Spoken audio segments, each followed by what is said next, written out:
नमस्कार साथियों, good morning, सुप्रभात। जयनारायण व्यास विश्वविद्यालय जोधपुर के अंबेडकर अध्ययन केंद्र और लोक प्रशासन विभाग के संयुक्त तत्वाधान में आयोजित इस कार्यशाला में आपका हार्दिक स्वागत, हार्दिक अभिनंदन। दोस्तों, हम संविधान सभा के 7वें सत्र पर हूबहू चर्चा करने जा रहे हैं। और साथियों, जैसा कि आप लोगों को बताया गया कि भारत के संवैधानिक इतिहास में ये पहली इस प्रकार की चर्चा है। तो इस चर्चा में मैं आपका हार्दिक स्वागत करता हूं, अभिनंदन करता हूं। 2 दिन 4 और 5 नवंबर को हम बीकानेर से आप लोगों के बीच में हुए। इस वजह से कुछ तकनीकी जटिलताओं की वजह से कई बार मुझे चेहरा दिखाई नहीं दिया, कई बार थोड़ा सा हमने जल्दी खत्म कर दिया, लेकिन आज जोधपुर से हम आपसे मुखातिब हो रहे हैं। संविधान सभा का 7वां सत्र, जैसा आप लोगों को मालूम है, 4 नवंबर 1948 से लगाकर 8 जनवरी 1949 तक चला। 2 महीने से अधिक की अवधि तक संविधान सभा के ये सत्र चला। लेकिन इसकी जो नियमित जो बैठकें हैं, इसकी जो सक्रिय जो बैठकें हैं, वो 36 दिन हुई। 4 और 5 नवंबर की चर्चा हमने बीकानेर से कर ली। आज जोधपुर से तीसरा दिन है, 6 नवंबर, आज टोटल तीसरा दिन हो गया। इस प्रकार की चर्चा हमको 36 दिन तक करनी है। तो जूम के सभी साथी झूम रहे हैं, मुझे अच्छी तरह से दिख रहे हैं, और यूट्यूब के साथी भी जुड़ रहे हैं। ये बहुत अच्छी बात है। यूट्यूब पर देने का मुख्य उद्देश्य जो है वो बिल्कुल स्पष्ट है, क्योंकि जूम पर जो हम चर्चा कर रहे हैं वो जूम के साथ ही खत्म हो जाती है, लेकिन यूट्यूब पर बाद में लोगों को देखने में इसकी सहायता मिलती है। तो ये हमेशा अस्थायी रहे, इसी उद्देश्य को लेकर हम यूट्यूब पर भी आते हैं। तो जूम के सभी साथी कौन कौन जुड़ गए हैं? मिथिलेश गौतम जी, आभा कुमारी जी, नरेश कुमार जी, दिनेश कुमार जी, महावीर प्रजापति जी, अंशु वर्मा जी, सबके फोटोज बताओ मुझे। गजेंद्र परमार जी, विराट बगरिया जी, अरे विराट भी है, क्या बात है, कल 49th सेंचुरी मारी है।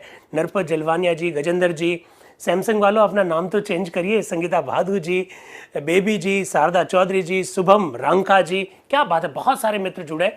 आज हम संविधान सभा के 7वें सत्र के तीसरे दिन पर चर्चा करने जा रहे हैं। 6 नवंबर 1948 को संविधान सभा में जो कुछ हुआ उस पर हम चर्चा करने जा रहे हैं। बड़ा रोचक चर्चा है। आपने देखा कि 4 नवंबर की चर्चा के दिन डॉक्टर बी.आर. अम्बेडकर साहब का संविधान के प्रारूप के संदर्भ में एक विस्तृत भाषण हुआ। Doctor B R. अम्बेडकर साहब भारत का संविधान का जो ड्राफ्ट कॉन्स्टिट्यूशन जो तैयार किया गया उसको रखने का प्रस्ताव रखा। उस प्रस्ताव पर 2 प्रस्ताव और आए, जिसमें से एक आपको बताया गया हजरत मोहानी जी का था, और दूसरा जो प्रस्ताव था वो सेठ दामोदर स्वरूप जी का था। वो दोनों चाह रहे थे कि संविधान सभा पर जो चर्चा है वो स्थगित कर दी जाए, और उसके पीछे उन्होंने कुछ कारण बताए, कुछ तर्क दिए।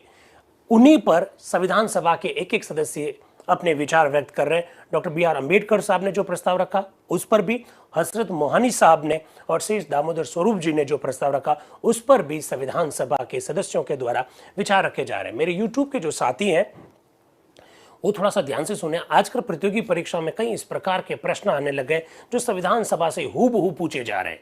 जैसे अगर आप लोगों को याद हो तो 14 अगस्त 1947 की मध्य रात्रि में संविधान सभा के 5वें सत्र पर जब हमने चर्चा की, मध्य रात्रि में हमने चर्चा की, और 15 अगस्त को सुबह हमने चर्चा की। प्रश्न पूछा गया संविधान सभा में हमारा जो राष्ट्रीय ध्वज जो तिरंगा है वो किसने भेंट किया? हंसा मेहता जी।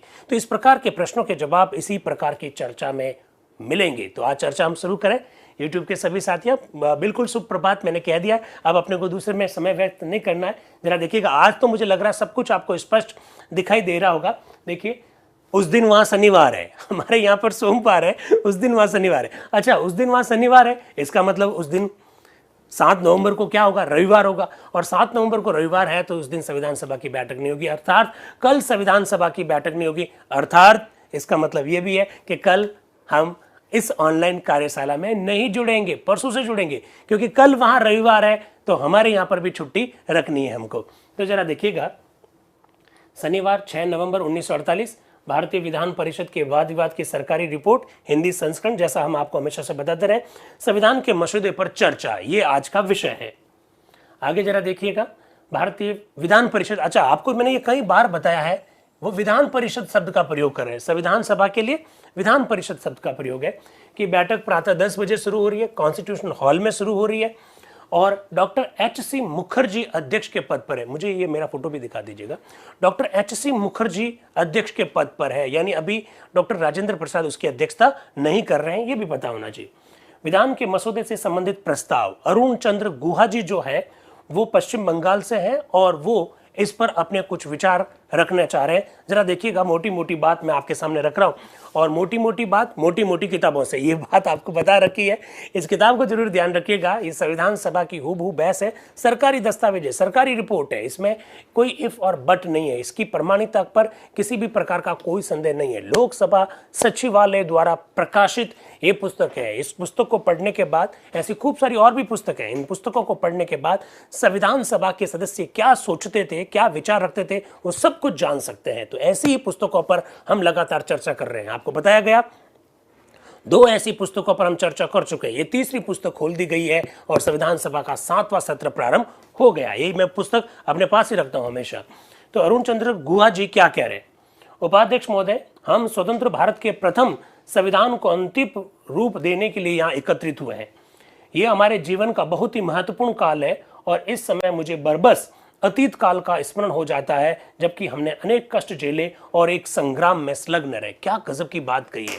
आज जो भारत के संविधान के संदर्भ में कुछ लोगों के मस्तिष्क में भ्रांतियां हैं, जो संविधान में आस्था नहीं रखते हैं, उन्हें मैं अक्सर एक बात कहता हूं कि आंखें जिसे देख नहीं सकती, दिल उसके लिए रोता नहीं है। अरे भाई, उन आंखों से उस दर्द को महसूस कीजिए जिन परिस्थितियों में संविधान का निर्माण किया गया। अरुण चंद्र गुहा जी, जो कि बंगाल से आते हैं, क्या गजब की बात कही कि सर, आज तो ऐतिहासिक दिन है, हम भारत के संविधान को बनाने की प्रक्रिया के अंतिम छोर, अंतिम पड़ाव पर आ चुके हैं और हम ने बहुत लंबा संघर्ष किया है। इस संघर्ष के बाद में वो बेला आई है जिसमें हम भारत के संविधान का ढांचा तैयार करके लोगों के सामने, लोगों की आकांक्षाओं, लोगों के सपनों को साकार करने के लिए एक दस्तावेज को आज हम अंतिम रूप देने जा रहे हैं। ऐसा अरुण चंद्र जी गुहा बोल रहे हैं। अपनी बात को आगे कहते हैं, अब जहां तक संविधान के मसौदा का संबंध है, मेरी ये धारणा है कि मसौदा समिति अपने निदेश पदों से परे चली गई है।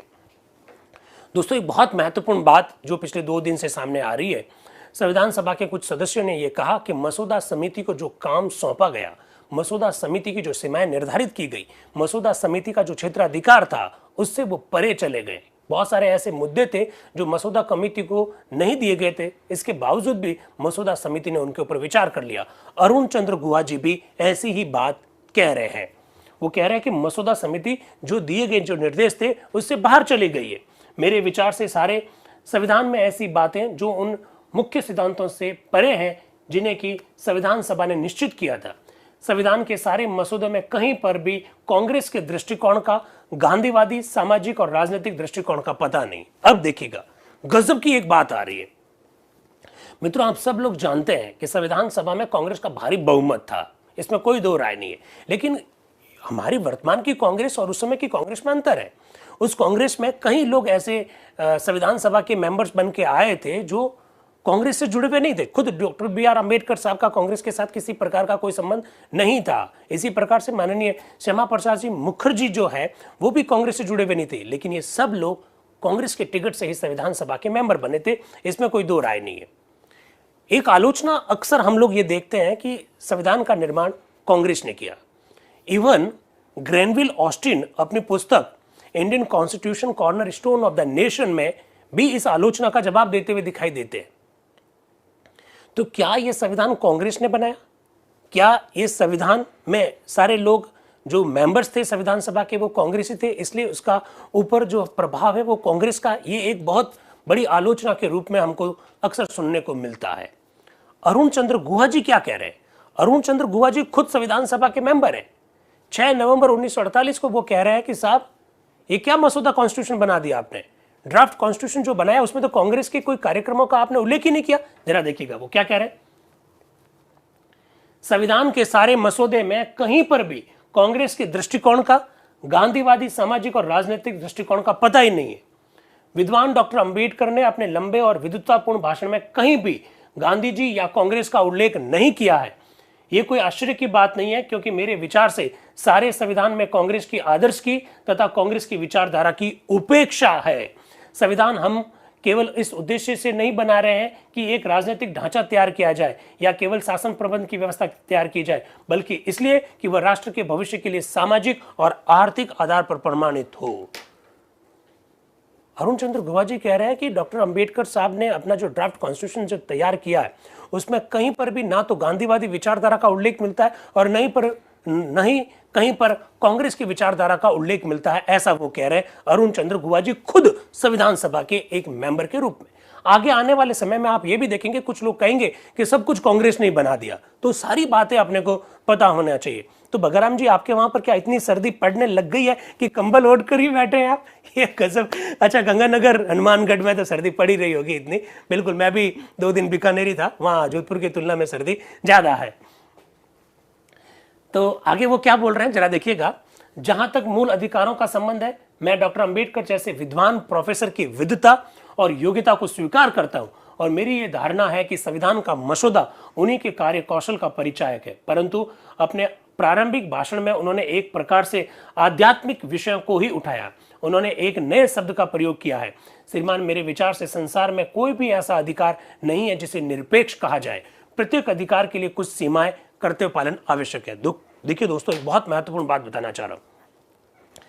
संविधान की एक आलोचना में एक बात कहा जाता है कि साहब आपने मूल अधिकार तो संविधान में दे दिए, लेकिन उन मूल अधिकारों पर बहुत सारे प्रतिबंध लगा दिए, बहुत सारे निर्बंधन लगा दिए, ऐसे आलोचना में कहा जाता है, आप सब जानते होंगे। अरुण चंद्र गुहा जी खुद ही इसका जवाब दे रहे हैं। वो कह रहे हैं कि कौन सा संविधान ऐसा है जहां पर मौलिक अधिकार निरपेक्ष हो, एब्सोल्यूट हो। सीमाएं तो होगी, निर्बंधन तो होंगे। अरुण चंद्र गुहा जी कह रहे हैं, मैं उनके शब्द को आपके सामने एज इट रख रहा हूं, जरा देखिएगा। श्रीमान, मेरे विचार से संसार में कोई भी ऐसा अधिकार नहीं है जिसे निरपेक्ष कहा जाए। प्रत्येक अधिकार के लिए कुछ सीमाएं, कुछ कर्तव्य पालन आवश्यक है, और कोई भी अधिकार बिना कर्तव्य पालन के सिद्ध नहीं हो सकता। ये ऐसा वो कहना चाहते हैं। ये बातें बतलाती है कि संविधान, भारत के संविधान की, संविधान सभा की जितनी आलोचनाएं 75 वर्षों में हुई है, वो आलोचनाएं शायद ऐसा लगता है कि संविधान की समझ ना विकसित होने के कारण हुई है। जो आलोचनाएं हमारे सामने रखी जाती है, हमको लगता है अरे क्या विद्वान है, उसने ये आलोचना करी है, लेकिन ये सारी बातें तो संविधान सभा में खुद में हो चुकी है। खुद संविधान सभा में ये सारी बातें हो चुकी हैं, आप देख सकते हैं कि करके। तो किस प्रकार से बात कही गई। अच्छा, सबसे ज्यादा जो चर्चा का जो विषय बन रहा है वो डॉक्टर BR अम्बेडकर साहब का 4 नवंबर 1948 को संविधान सभा में गांवों के बारे में, ग्राम पंचायतों के बारे में जो उद्बोधन दिया गया, वो चर्चा का विषय बन रहा है। और अधिकांश सदस्य जो संविधान सभा के हैं वो डॉक्टर अंबेडकर के इस उद्बोधन की आलोचना कर रहे हैं। डॉक्टर BR अम्बेडकर साहब ने संविधान सभा में 4 नवंबर 1948 को बोलते हुए कहा कि ये जो गांव है, ये गांव जातियों के, संकीर्णता के, सांप्रदायिकता के परनाले हैं। लोगों ने कहा, संविधान सभा के सदस्यों ने कहा कि यह बात गलत है। गांव का संबंध गांधी जी के साथ, ग्राम स्वराज्य का संबंध गांधी जी के साथ रहा, इसलिए इस तरह से आलोचना गांव की नहीं की जानी चाहिए, ऐसा वो कुछ कह रहे हैं। अरुण चंद्र गुहा जी क्या कह रहे हैं वो भी देख लेते हैं। क्या कह रहे हैं? इसके अतिरिक्त श्रीमान डॉक्टर अंबेडकर ने गांवों के संदर्भ में कुछ बातें कही। हम वर्षों से कांग्रेस में रहे हैं, हमने ग्राम पंचायतों को भविष्य के शासन प्रबंध का आधार माना है। गांधी जी और कांग्रेस का दृष्टिकोण ये रहा है कि भावी भारत का विधान, भावी भारत का संविधान पिरामिड के आकार का हो और ये आदृत हो, ग्राम पंचायतों पर आधारित हो। डॉक्टर अंबेडकर के कथनानुसार भारत के विनाश का कारण गांव ही रहे और वे अज्ञान के अंधकार में पड़े रहे। यदि ये सत्य है तो इसके उत्तरदायी हम नगरवासी ही हैं। डॉक्टर BR अम्बेडकर साहब की कथन को उद्धृत करते हुए अरुण चंद्र गुहा जी कह रहे हैं कि हमको सत्ता, हमको शासन व्यवस्था पिरामिड नुमा बनानी है। ऊपर कुछ लोग होंगे और नीचे अधिकांश लोगों के पास शासन की बागडोर होगी, इस प्रकार का ढांचा बनाना है। आगे वो ये कहते हैं कि गांधी जी और कांग्रेस की विचारधारा ग्राम पंचायतों को मजबूत करने में रही है, लेकिन डॉक्टर अंबेडकर साहब इस बारे में कुछ अलग विचार रख रहे हैं, ऐसा अरुण चंद्र गुहा जी कह रहे हैं। दोस्तों, संविधान सभा की इससे बेहतर और समझ क्या हो सकती है? भारत के संविधान सभा के जो सदस्य हैं वो किस प्रकार के विचार रख रहे हैं अलग अलग प्रावधानों के संदर्भ में, वो आपके सामने खुलकर बताया जा रहा है। यही इसकी खूबसूरती है। आगे जरा देखिएगा। मैं इसे स्वीकार करता हूं कि हमें एक सशक्त केंद्र की आवश्यकता है, परंतु इसका अर्थ ये नहीं है कि उसके अंग असक्त हो। बिना सशक्त अंगों के हमारा केंद्र भी सशक्त नहीं हो सकता है। माना कि हम एक मजबूत केंद्र बनाना चाहते हैं, लेकिन मजबूत केंद्र बनाने के लिए मजबूर नीचे के केंद्र मत बनाइए। मजबूत और सशक्त केंद्र बनाना चाहते हैं तो नीचे के अंग भी इतना ही सशक्त होने चाहिए, यानी प्रांतों को मजबूत बनाइए और केंद्र को मजबूत बनाइए, लेकिन गांव को मजबूत बनाइए। ऐसा अरुण चंद्र गुहा जी कह रहे हैं। आप देख सकते हैं, बड़ा जबरदस्त उनका उद्बोधन आपके सामने रखा जा रहा है। संविधान सभा के उपाध्यक्ष महोदय इस बीच में कुछ बोलते हैं। उपाध्यक्ष महोदय आप जानते हैं एच.सी. मुखर्जी साहब हैं और वो क्या कह रहे हैं।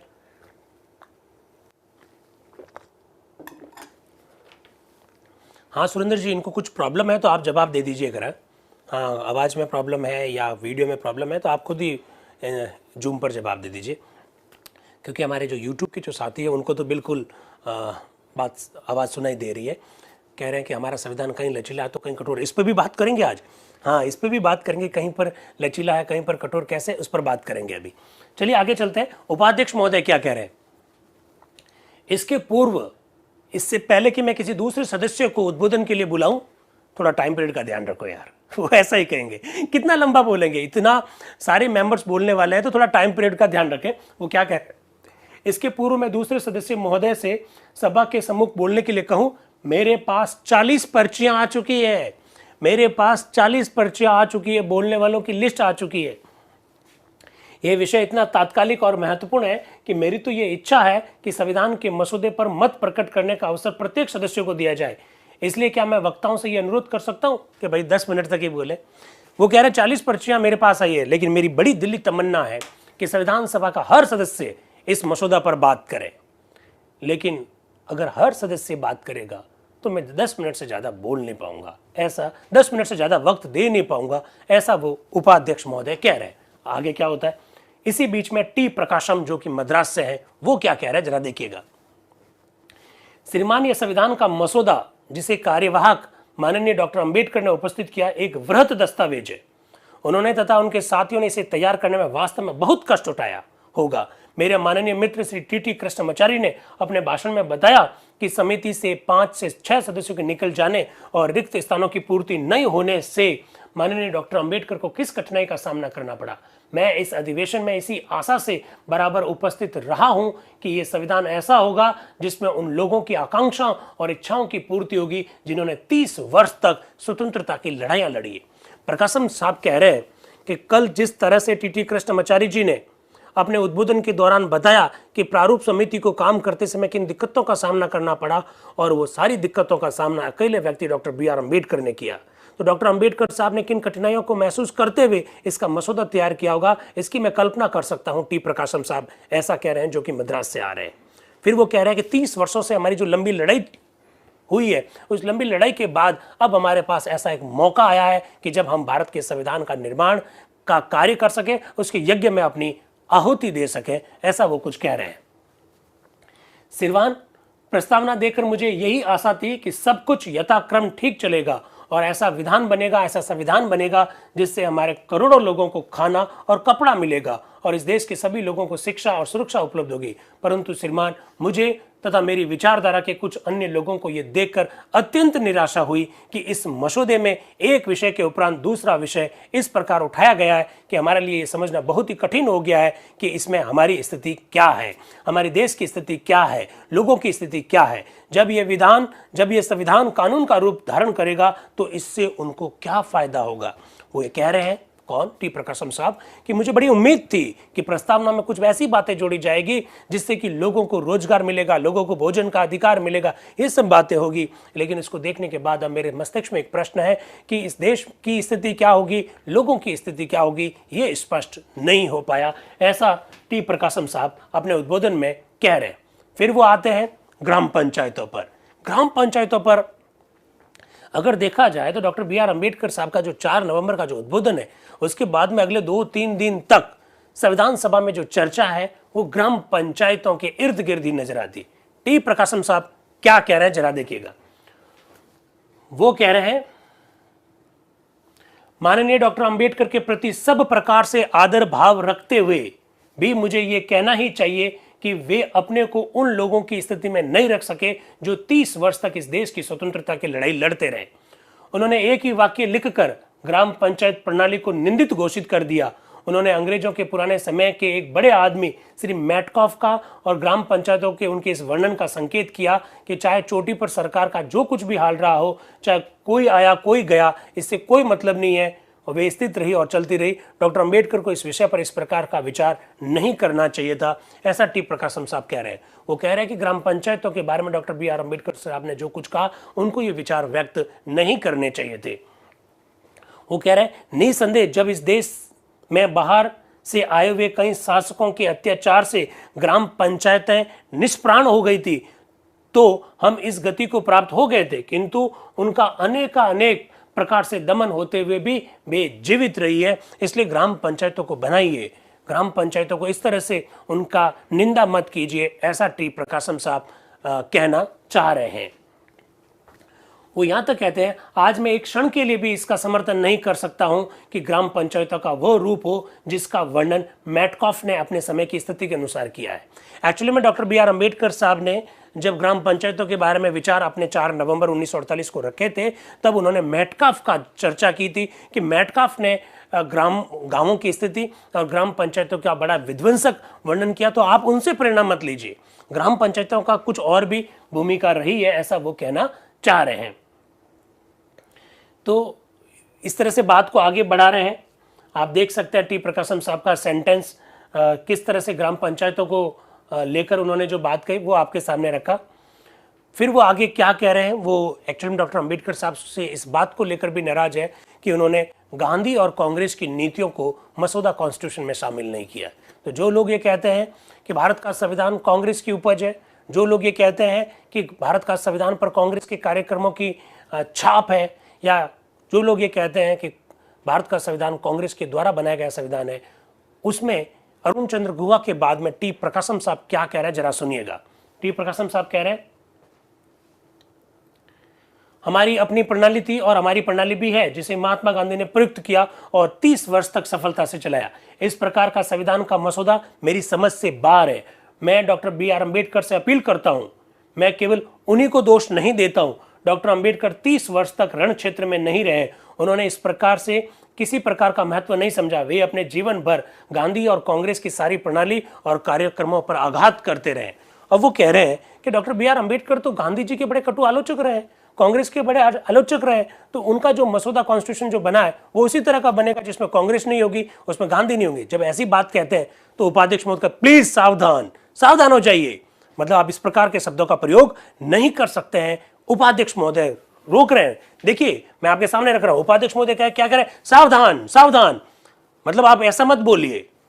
फिर टी प्रकाशम वापस बोल रहे हैं यदि मुझे इतना ना कहना चाहिए तो मेरी समझ में नहीं आता कि, वो फिर छोड़ देते अपने सेंटेंस को, फिर आगे बोलते हैं मैं आपकी आज्ञा का पालन करूंगा। संविधान का मसौदा एक गलत दिशा की ओर चला गया है और इसमें संशोधन करने की बहुत आवश्यकता है, ऐसा टी प्रकाशम साहब कह रहे हैं। उन्होंने कहा कि उसमें ना कांग्रेस है ना गांधी है उसमें, इसलिए संशोधन का मसौदा जो संविधान का जो मसौदा है वो गलत दिशा में चला गया, इसमें सुधार की आवश्यकता है, ऐसा वो कह रहे हैं। तो आप देख सकते हैं किस तरह से संविधान सभा का चर्चा चल रही है, किस तरह की कार्यप्रणाली। संविधान सभा के सदस्य बड़े परिपक्व थे, एक दूसरे का सम्मान करते थे, लेकिन भारत के संविधान का निर्माण हो रहा था, इसलिए एक दूसरे का भले ही सम्मान करें, लेकिन देश की विजन और देश का मिशन, उसमें किसी प्रकार का समझौता नहीं होना चाहिए। इस प्रकार के भाव हमको दिखाई दे रहे हैं। अब आ रहे हैं श्री विशंबर दयालु त्रिपाठी जो कि संयुक्त प्रांत से हैं, वो क्या कह रहे हैं जरा देखिएगा। श्रीमान, मैं एक बहुत ही विषय की ओर आपका ध्यान आकर्षित करना चाहता हूं। हम एक बहुत ही महत्वपूर्ण विषय पर विचार कर रहे हैं और हम में से किसी के लिए यह बहुत कठिन होगा कि वह 10 मिनट के अंदर अपने विचार करें। सर ये क्या बात है, आप कह रहे हैं कि 10 मिनट में अपने विचार व्यक्त कर दो। अरे साहब, हम मसौदा कॉन्स्टिट्यूशन पर बात करने जा रहे हैं, तो हमारे लिए बहुत कठिन है कि 10 मिनट में हम अपनी बात को रखें। ये सर बात ठीक नहीं है, ऐसा वो कह रहे हैं। तो उपाध्यक्ष महोदय क्या कह रहे हैं जरा देखिएगा। वो कह रहे हैं वास्तव में कल प्रत्येक सदस्य 10 मिनट से अधिक बोला, मैं तो खुद सभा के हाथम हूं। अरे भाई, कल जो भाषण हुए हैं वो 10 मिनट से अधिक हो गए, पर मैं ये चाहता हूं कि सब आगे आने वाले लोग 10 मिनट ही बोले। पता है अगला सवाल क्या आएगा? बताओ आशा जी, आप बताइए अगला सवाल क्या आएगा? अगला सवाल आएगा कि जिन लोगों ने 10 मिनट से ज्यादा बोल दिया उनका क्या, और हमको आप कह रहे हो कि 10 मिनट ही बोले। ऐसा होगा, अभी देख लीजिए, अभी आएगा। जितना भी समय आप चाहें मैं दे सकता हूं, पर आखिर कोई तो सीमा होनी चाहिए। ऐसा कौन कह रहे हैं? उपाध्यक्ष महोदय कह रहे हैं। फिर प्रोफेसर NG रंगा साहब जो मद्रास से आते हैं वो क्या कह रहे हैं जरा देखिए। श्रीमान, अभी आपने कहा कि कल प्रत्येक सदस्य 10 मिनट से अधिक बोला। एक अनुभवी वक्ता होने के नाते मैं ये कहना चाहता हूं कि किसी भी वक्ता के लिए ये कितना कष्टदायक होगा कि उसे घंटी बजाकर स्मरण कराया जाए कि तुम्हारा समय हो गया है। मेरे मित्र ने जो ये कहा कि 10 मिनट के अंदर किसी के लिए भी किसी बात की संतोषजनक व्याख्या करना असंभव है, इसमें काफी वजन है साहब। यह आवश्यक है कि समय कम से कम 20 मिनट रखा जाए और यदि आवश्यक हो तो सामान्य बहस के लिए 1-2 दिन और बढ़ा दिया जाए, पर हमको बोलने दो। 10 मिनट में अपनी बात को रखना का कहा जाए, वो भी इतने महत्वपूर्ण विषय पर, ये तो ठीक बात नहीं है। सुरेश कुमार जी, कैसा लग रहा है आपको? ठीक कह रहा हूं ना? संविधान सभा के मेंबर्स कह रहे हैं हमको 10 मिनट की अवधि में समेटिए मत, हमको वक्त दीजिए पूरा बोलने का। बालोतरा से कांतिलाल जी है, क्या बात है। उपाध्यक्ष महोदय, क्या आप सामान्य बहस के लिए एक और दिन बढ़ाने के लिए तैयार है क्या? तो कई माननीय सदस्य एक साथ बोलते हैं जी हाँ बढ़ाइए समय, हमें कोई दिक्कत नहीं है, 1-2 दिन और बढ़ा सकते हैं। फिर एक माननीय सदस्य जिसका नाम नहीं है, वो क्या कह रहे हैं, उनका क्या होगा जो कल 10 मिनट से ज्यादा बोल चुके हैं? आप हमको तो 10 मिनट का कह रहे हो, लेकिन उनका क्या होगा जो 10 मिनट से ज्यादा बोल चुके हैं? मेरे एक सभी मित्रों से मेरा आग्रह रहेगा जिन्होंने अपने मोबाइल के जो नाम है उसी को आगे कर रखा है, उसकी जगह अपना रीनेम कीजिए, आप अपना नाम लिखिए। हमको अटेंडेंस में बड़ी दिक्कत होती है, जैसे ये रेडियम लिखा हुआ आता, किसी के सैमसंग लिखा हुआ आ रहा है, अभी आईफोन है, अच्छी बात है, आईफोन है अच्छी बात है, पर अपना नाम लिखिए ताकि हमको अटेंडेंस में किसी भी प्रकार की कोई दिक्कत ना रहे। चलिए आगे बढ़ते हैं। डॉक्टर जोसेफ आल्बन डिसूजा मुंबई से हैं, ये क्या कह रहे हैं? उपाध्यक्ष महोदय, इस महान राष्ट्र के सशस्त्रों वर्ष प्राचीन इतिहास में कभी भी इसकी इतनी आवश्यकता ना थी और ना शायद कभी होगी जितने की इस महत्वपूर्ण काल में है, जबकि ये आदरणीय सभा स्वतंत्र संपूर्ण सत्ताधारी प्रजातांत्रात्मक भारतीय गणराज्य के संविधान के मसौदे के प्रत्येक अनुच्छेद और प्रत्येक खंड पर विचार करेगी। हर किसी को उसका यथोचित भाग देने के लिए हम सच्चाई व शांति से अपने हृदय की ओर अंतर्दृष्ट हो, हम भातृभाव से परिपूर्ण सहयोग और सहकारिता की प्रबल भावना दिखाएं, जिससे कि हमारे अनेक प्रकार के व्यक्तिगत और सामूहिक जीवन में शांति, सामंजस्य और सद्भाव का प्रादुर्भाव हो। हमारी कल्पना पर्याप्त रूप से विस्तृत हो ताकि इस संविधान के संदर्भ में जो पेचीदे और कठिन प्रश्न हमारे सामने उपस्थित हो गए, हम उनका समाधान कर सके, ऐसा डिसूजा जी कह रहे हैं।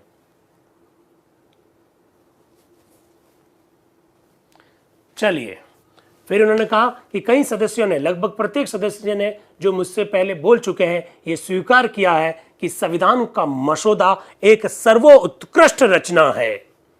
मैं तो कहूंगा कि डॉक्टर अंबेडकर और मसौदा समिति ने कई वर्षों के अथक परिश्रम के बाद जो संविधान उपस्थित किया वह चिर स्मरणीय है और ये कार्य निश्चित रूप से विशेषज्ञों का कार्य ही कहा जा सकता है और आरंभ से अंत तक इससे तुलनात्मक तथा विशिष्ट कार्य कौशल का परिचय मिलता है। ऐसा डिसूजा साहब कह रहे हैं कि डॉक्टर अंबेडकर और उनकी टीम ने जो मसौदा कॉन्स्टिट्यूशन तैयार किया है वो चिरस्मरणीय है, सर्वोत्कृष्ट रचना है, ऐसा वो कह रहे हैं।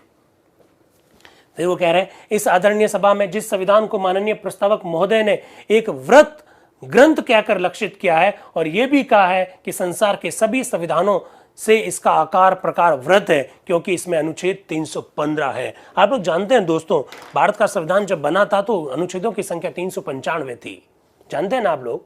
लेकिन जिस दिन ड्राफ्ट कॉन्स्टिट्यूशन बना, ड्राफ्टिंग कमेटी के द्वारा विचार विमर्श के पश्चात जो ड्राफ्ट कॉन्स्टिट्यूशन संविधान सभा के सदस्यों के सामने रखा गया, उस समय इन अनुच्छेदों की संख्या 315 थी। बहुत ध्यान से सुनना, 315 थी और 8 अनुसूचियां हैं। आप ये भी जानते हैं 8 अनुसूचियां थी उस समय, 315 अनुच्छेद थे। उसकी परीक्षा किस दृष्टिकोण से होनी चाहिए, इसके संदर्भ में इन सामान्य बातों को कहकर मैं सभा के माननीय सदस्यों को यह बताकर कि इस आधारभूत ग्रंथ पर किस दृष्टिकोण से विचार किया जाना चाहिए, मैं इस संविधान में उल्लेखित कुछ विषय की ओर संकेत करने की आपसे अनुमति चाहता हूं। फिर वो अल्पसंख्यकों के अधिकारों के संदर्भ में मसौदा कॉन्स्टिट्यूशन में जो उल्लेख कर रखा है उस पर अपनी बात डिसूजा जी कर रहे हैं, ये आप देख सकते हैं। फीडबैक फॉर्म नहीं मिला, तो फीडबैक फॉर्म कहाँ से मिलेगा, मेरी बहन प्राची कह रही है। फीडबैक फॉर्म अभी नहीं मिलेगा बेटा जी, आज 9:30 तक चर्चा करनी है, फीडबैक फॉर्म बहुत लेट मिलेगा, वेट कीजिए अभी तो। इसके बाद में वो बातें बता रहे हैं कि संविधान के विभिन्न अनुच्छेदों में किस तरह से अल्पसंख्यकों के अधिकारों का उल्लेख किया गया। अभी माननीय के संतानम साहब जो कि मद्रास से आते हैं। इससे पहले टी प्रकाशम साहब थे जो कि मद्रास से थे, अभी के संतानम साहब है, ये भी मद्रास से है। ये क्या बात रख रहे हैं जरा देखिएगा। उपाध्यक्ष महोदय, हम अपने कार्य के सबसे अंतिम तथा दुर्गम सोपान पर पहुंच गए हैं। देखिए क्या शब्द लिखे हैं, हम अंतिम सोपान पर पहुंच गए, सबसे दुर्गम सोपान पर पहुंच गए। यद्यपि मुझे इसकी चिंता है कि हमें इस कार्य को यथासंभव शीघ्रता से समाप्त कर देना चाहिए, परंतु हमें यह नहीं भूलना चाहिए हम भारत का संविधान बना रहे हैं, इसलिए फुर्ती फुर्ती में हम कुछ भी पारित नहीं करेंगे, यहाँ गिलोटिन नहीं होगा, क्योंकि हम भारत का संविधान बना रहे हैं। हम भारत का संविधान बना रहे हैं और ये ना होना चाहिए कि केवल शीघ्रता के निमित्त हम इन प्रावधानों पर यथोचित गंभीरता पूर्वक विचार विमर्श ना कर सकें, क्योंकि इसका देश के भविष्य और उसके हितों पर प्रभाव पड़ने वाला है, क्योंकि हम भारत का संविधान बना रहे हैं। शीघ्रता से कुछ भी पारित नहीं करेंगे, डिस्कशन होने दीजिए, चिंता व्यक्त करने दीजिए। जितना विचार विमर्श होगा उस विचार विमर्श के मंथन से जो बाहर निकल कर आएगा वो बहुत महत्वपूर्ण होगा, क्योंकि संविधान देश के लिए बना रहे हैं, ऐसी वो बात कह रहे हैं। मसौदा समिति के सदस्यों ने एक सुंदर कार्य किया है, परंतु वह दो प्रकार की आलोचनाओं से मुक्त नहीं है। वो कह रहे हैं कि मसौदा समिति ने बहुत जबरदस्त काम किया है, लेकिन वो दो आलोचनाओं से नहीं बच सकते। कौन सी दो आलोचना है जरा देखिएगा। वीरेंद्र जी आप क्या लिख रहे हैं, कुछ बातें नोट कर रहे हैं मुझे लग रहा है वीरेंद्र कुमार जी। वेरी नाइस, क्या बात है। चलिए क्या आलोचना हो सकती है। मेरे विचार से समिति ने अवैध रूप से संविधान समिति का रूप ग्रहण कर लिया। वाह। पहली आलोचना यह है कि मसौदा समिति की जो सीमाएं थी उससे वो परे चले गए। मसौदा समिति संविधान समिति बन गई है, ऐसा वो कह रहे हैं। इस सभा की खुली सभा में जो महत्वपूर्ण प्रावधान स्वीकार किए गए थे उनको बदल डालने की जिम्मेदारी उसने अपने ऊपर ले ली। वो कह रहा है कि संविधान सभा की खुली मीटिंग में हमने कुछ सिद्धांत तय किए थे, मसौदा समिति ने उन सिद्धांतों को चेंज कर लिया, उन्होंने ये जिम्मेदारी अपने ऊपर ले ली। आगे वो कह रहे हैं इस सभा द्वारा नियुक्त समितियों की रिपोर्टों को अस्वीकार करने की अधिकारिणी भी उसने अपने आप को समझ लिया है। इस सभा में कई सारी समितियों का गठन किया गया, उस समितियों की रिपोर्ट जो आई उस रिपोर्ट को भी बदल दिया इस मसौदा समिति ने, ऐसा कह रहे हैं वो। कुछ लोगों ने कहा वाह वाह क्या बात कही, देखिए लिखा वाह वाह। मैं उस समिति का सदस्य था जिसने दिल्ली और केंद्र शासित प्रांतों के संदर्भ में रिपोर्ट तैयार की थी। यह सच है कि उस समिति की रिपोर्ट पर इस सभा में विचार नहीं किया गया और कोई निर्णय नहीं लिए गए, परंतु मेरी समझ से मसौदा समिति के सदस्यों के विचारों को स्थान में उसकी सिफारिशों को संविधान में समाविष्ट करना अधिक अच्छा होता। दिल्ली के बारे में जो एक समिति बनाई गई थी उसका मैं भी मेंबर था, लेकिन मुझे बड़ा अफसोस है कि मसौदा समिति ने हमारी उन सिफारिशों पर विचार विमर्श नहीं किया। अगर वो करते तो बड़ा अच्छा होता, ऐसा वो कह रहे हैं। डॉक्टर अंबेडकर ने संविधान के उन अंगों पर यथोचित रूप से जोर दिया जो उसके अपरिवर्तनशीलता या लचीलेपन से संबंध रखते हैं। अभी एक मित्र ने मेरे प्रश्न, यूट्यूब के मेरे मित्र ने एक प्रश्न करा था, यूट्यूब के एक मेरे मित्र ने प्रश्न करा था कि भारत का संविधान कठोर है या लचीला है। उसी का जवाब मैं दे रहा हूं। और मैं क्या दे रहा हूं, मैं तो क्या भला हूं, ये जवाब दे रहे हैं। क्या दे रहे हैं जवाब, तेरा देखिएगा। डॉक्टर अंबेडकर ने संविधान के उन अंगों पर यथोचित रूप से जोर दिया है जो उसके अपरिवर्तनशीलता या लचीलापन से संबंध रखते हैं, और उनका यह दावा है कि भारतीय संविधान का मसौदा अमेरिका के संविधान से या अन्य संविधानों से लचीला है। परंतु क्या मैं ये कहने की धृष्टता करूं कि लचीलापन हमेशा लाभप्रद नहीं होता है। किसी भी देश का संविधान मनुष्य के ढांचे के समान होता है। संविधान को बनाए रखने के लिए कुछ हिस्सों को कड़ा और कुछ हिस्सों को लचीला होना आवश्यक है। वाह भाई, जो ये कहते हैं, जरा सुनिएगा, जो ये कहते हैं कि भारत का संविधान कभी कठोर कभी लचीला क्यों हो जाता है, तो गजब की बात इन्होंने कही है। उन्होंने कहा कि भाई भारत का संविधान जो है वो भी मनुष्य के शरीर के समान है, कुछ हिस्सों को कड़ा होना चाहिए और कुछ हिस्सों को लचीला होना चाहिए। क्या गजब की तुलना की है यार। ऐसा सवाल तो मुझे फीडबैक में देना चाहिए था। ऐसा किसने कहा, पर ये नहीं देंगे, चिंता मत करिए। क्या कहा, मैं सेंटेंस को वापस ला रहा हूं। जितेंद्र जी जरा सुनना, किसी भी देश का संविधान मनुष्य के ढांचे के समान होता है। संविधान को बनाए रखने के लिए कुछ हिस्सों को कड़ा और कुछ हिस्सों को लचीला होना होता है। इसलिए मैं आपसे निवेदन करूंगा कि आप उन हिस्सों पर ध्यान दें जिनका कड़ा होना आवश्यक है। मेरे विचार से आधारभूत सिद्धांतों के संदर्भ में किसी प्रकार का ढिलाव दिखाना खतरे से खाली नहीं है। वाह। अब दोस्तों सुनेंगे मेरी बात को। एक ऐसी बात मैं कहना चाह रहा हूं जो आज तक मैंने तो कभी किसी मंच से नहीं कही है। बहुत ध्यान से सुनना। कह रहे हैं कि संविधान भी मनुष्य के ढांचे के समान है। जिस प्रकार से मनुष्य के शरीर में, यूट्यूब के साथी भी जरा बहुत ढंग से सुने, जिस प्रकार से मनुष्य के शरीर में कुछ अंग कठोर होते हैं, कुछ अंग लचीले होते हैं, फिर वो आगे क्या कहते हैं, संविधान के कुछ भाग कठोर होने चाहिए और अगर लचीला कर दिया तो ये खतरे से खाली नहीं है। इसका मतलब संविधान के कुछ भागों में, कुछ अनुच्छेदों में, कुछ प्रावधानों में संशोधन की प्रक्रिया जटिल रखनी चाहिए, क्योंकि ये खतरे से खाली नहीं है। अगर साधारण बहुमत से संशोधन हो गया तो इससे कई सारे खतरे हो सकते हैं। अब मैं वो बात कहने चाह रहा हूं जो कभी किसी मंच से नहीं कही। आप जानते हैं केशवानंद भारती बनाम केरल राज्य के मामले में सुप्रीम कोर्ट के 13 न्यायाधीशों की संविधान पीठ ने 7-6 से निर्णय देते हुए संविधान के संदर्भ में एक बेसिक स्ट्रक्चर की डॉक्ट्रिन हमारे सामने रखी थी। आधारभूत संरचना का सिद्धांत हमारे सामने रखा था। आधारभूत ढांचे का सिद्धांत यह कहता है कि संविधान के कुछ भाग ऐसे हैं जिसमें संशोधन नहीं किया जा सकता। अरविंद जी, क्या मेरी बात से सहमत है? बेसिक स्ट्रक्चर का जो डॉक्ट्रिन है वो यही तो कहता है कि संविधान के कुछ भाग ऐसे हैं जिसमें संशोधन नहीं किया जा सकता। क्या ये माननीय सदस्य उसकी ओर इशारा नहीं कर रहे? क्या कह रहा है जरा सुनिएगा। संविधान को बनाए रखने के लिए कुछ हिस्सों का कड़ा और कुछ हिस्सों का लचीला होना आवश्यक है। इसलिए मैं आपसे निवेदन करूंगा, आप उन हिस्सों पर ध्यान दें जिनका कड़ा होना आवश्यक है। मेरे विचार से आधारभूत सिद्धांतों, आधारभूत संरचना, बेसिक स्ट्रक्चर, आधारभूत सिद्धांतों के संदर्भ में किसी भी प्रकार का ढिलाव दिखाना खतरे से खाली नहीं है। संविधान के कुछ भाग ऐसे हैं जो आधारभूत है और आधारभूत सिद्धांतों में अगर ढीलापन दिखा दिया ना तो ये खतरे से खाली नहीं है, ऐसा वो कह रहे हैं। हमारे हृदय में यह विचार उठ सकता है कि समय की आवश्यकता को देखकर उनमें ढील देना बुद्धिमानी ही होगी, परंतु यदि एक बार भी आप आधारभूत सिद्धांतों में ढील देंगे तो वह संविधान में एक रोग का रूप धारण कर लेगी जो अंततोगत्वा उनका विनाश कर देगी। तो जो भारत के संविधान के आधारभूत संरचना का आलोचना करते हैं उनका जवाब यहां पर देख सकते हैं। आप क्या जवाब दे रहे हैं? संविधान सभा के माननीय सदस्य क्या कह रहे हैं कि अगर आपने एक बार उन आधारभूत सिद्धांतों में ढील दे दी और अगर बहुमत आ गया और उन्होंने उसमें संशोधन कर दिया तो हम बहुत खतरा मोल ले लेंगे। वो कह रहे हैं एक बार ये रोग लग गया, वो कह रहे हैं कि तो संविधान में एक रोग का रूप धारण कर लेगी जो अंततोगत्वा उनका विनाश कर देगी, भारत के संविधान का विनाश कर देगी। इसलिए कुछ बातों में कठोरता बहुत आवश्यक है। क्या बात कही है, क्या बात कही है, ये बात थोड़ा सा ध्यान रखिएगा। आधारभूत ढांचे के सिद्धांत की प्रेरणा आप यहां देख सकते हैं। 6 नवंबर 1948 को संविधान सभा की इस चर्चा में आप 24 अप्रैल 1973 को सुप्रीम कोर्ट ने केशवानंद भारती बनाम केरल राज्य के मामले में आधारभूत ढांचे का जो सिद्धांत दिया उसकी प्रेरणा आप इस सेंटेंस से देख सकते हैं जिसमें लिखा हुआ कि आधारभूत सिद्धांतों में बदलाव कर दिया तो ये खतरे से खाली नहीं है। ये बात आज पहली बार मैंने किसी मंच से कही है, क्योंकि देखिए प्रेरणा यहां से मिलती है, आप देख सकते हैं। तो के संतानम साहब क्या कह रहे हैं आगे देखिए, आगे क्या कह रहे हैं वो जरा सुनना। मैं तो आग्रह करूंगा जूम और यूट्यूब के सभी साथियों से, जरा देखिएगा, बड़ी गजब की बात आ रही है।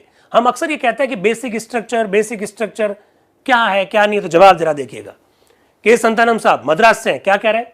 श्रीमान, वे आधारभूत सिद्धांत क्या है जिनको कि संविधान में समाविष्ट करने की चेष्टा की जा रही है? पहले एकात्मक, समतायुक्त और असांप्रदायिक नागरिकता की व्यवस्था है। एकात्मक यानी unitary system of the government, समतायुक्त यानी सब बराबर रहेंगे, इक्वल रहेंगे, विधि का शासन, और असांप्रदायिक यानी सेक्युलर। दूसरे वयस्क मताधिकार की व्यवस्था, तीसरे एक संघ की, और चौथे उत्तरदायी अधिशासन की व्यवस्था। मेरा यह सुझाव है हम इस विधान के प्रावधानों को इस दृष्टि पर विचार करें कि इन सिद्धांतों में से प्रत्येक सिद्धांत उसमें पूर्ण रूप से सन्निहित है या नहीं है। वाह, एक तरह से के संतानंद साहब ने 6 नवंबर 1948 के अपने इस उद्बोधन में यह स्पष्ट कर दिया कि संविधान की आधारभूत संरचना में क्या बातें शामिल होगी। विधि का शासन शामिल होगा, पंथ निरपेक्षता शामिल होगी, एकात्मक शासन व्यवस्था शामिल होगी। हालांकि आगे जाकर हम एकात्मक नहीं बनते, हम संघात्मक बनते हैं, लेकिन हम 4 नवंबर 1948 की बात करें, वयस्क मताधिकार भी आधारभूत ढांचा होगा, एक संघ की व्यवस्था होगी, रिस्पॉन्सिबल गवर्नमेंट भी एक आधारभूत ढांचा होगा। लीजिए। जो लोग कहते हैं कि बेसिक स्ट्रक्चर का प्रिंसिपल सुप्रीम कोर्ट ने अपने हिसाब से ला दिया, बिल्कुल गलत कहते हैं। कहीं ना कहीं प्रेरणा संविधान सभा की इस बहस से आपको देखने को मिल सकती है। मुझे लगता है बड़ी गजब की बात यहाँ आपके सामने रखी गई है। वो आगे देखिए, उदाहरण के लिए एकात्मक, समता युक्त और असांप्रदायिक नागरिकता के सिद्धांत को लीजिए। ये कहा जा सकता है कि मूल अधिकारों से इनकी रक्षा होती है, परंतु डॉक्टर अंबेडकर ने स्वयं स्वीकार किया है प्रत्येक मूल अधिकार के संदर्भ में बड़े बड़े अपवाद है। उन्होंने कहा कि संयुक्त राज्य अमेरिका में भी सर्वोच्च न्यायालय को इन मूल अधिकारों को संशोधित करना पड़ा है। ये सच है, परंतु हमारे सर्वोच्च न्यायालय को भी इन मूल अधिकारों के संदर्भ में विचार करना होगा। ये देखिए क्या विजनरी लोग थे। हमारे संविधान लागू होने के 22-23 साल बादों में जो चीजें हुई, उनकी सारी बातें के संतानम साहब की इन बातों में आप देख सकते हैं कितनी गजब की बात है उन्होंने अपने उद्बोधन में आपके सामने रख दी है। अब आ रहे हैं आर के सिद्धवा साहब। आर के सिद्धवा साहब बड़ी महत्वपूर्ण बातें उठाने वाले हैं।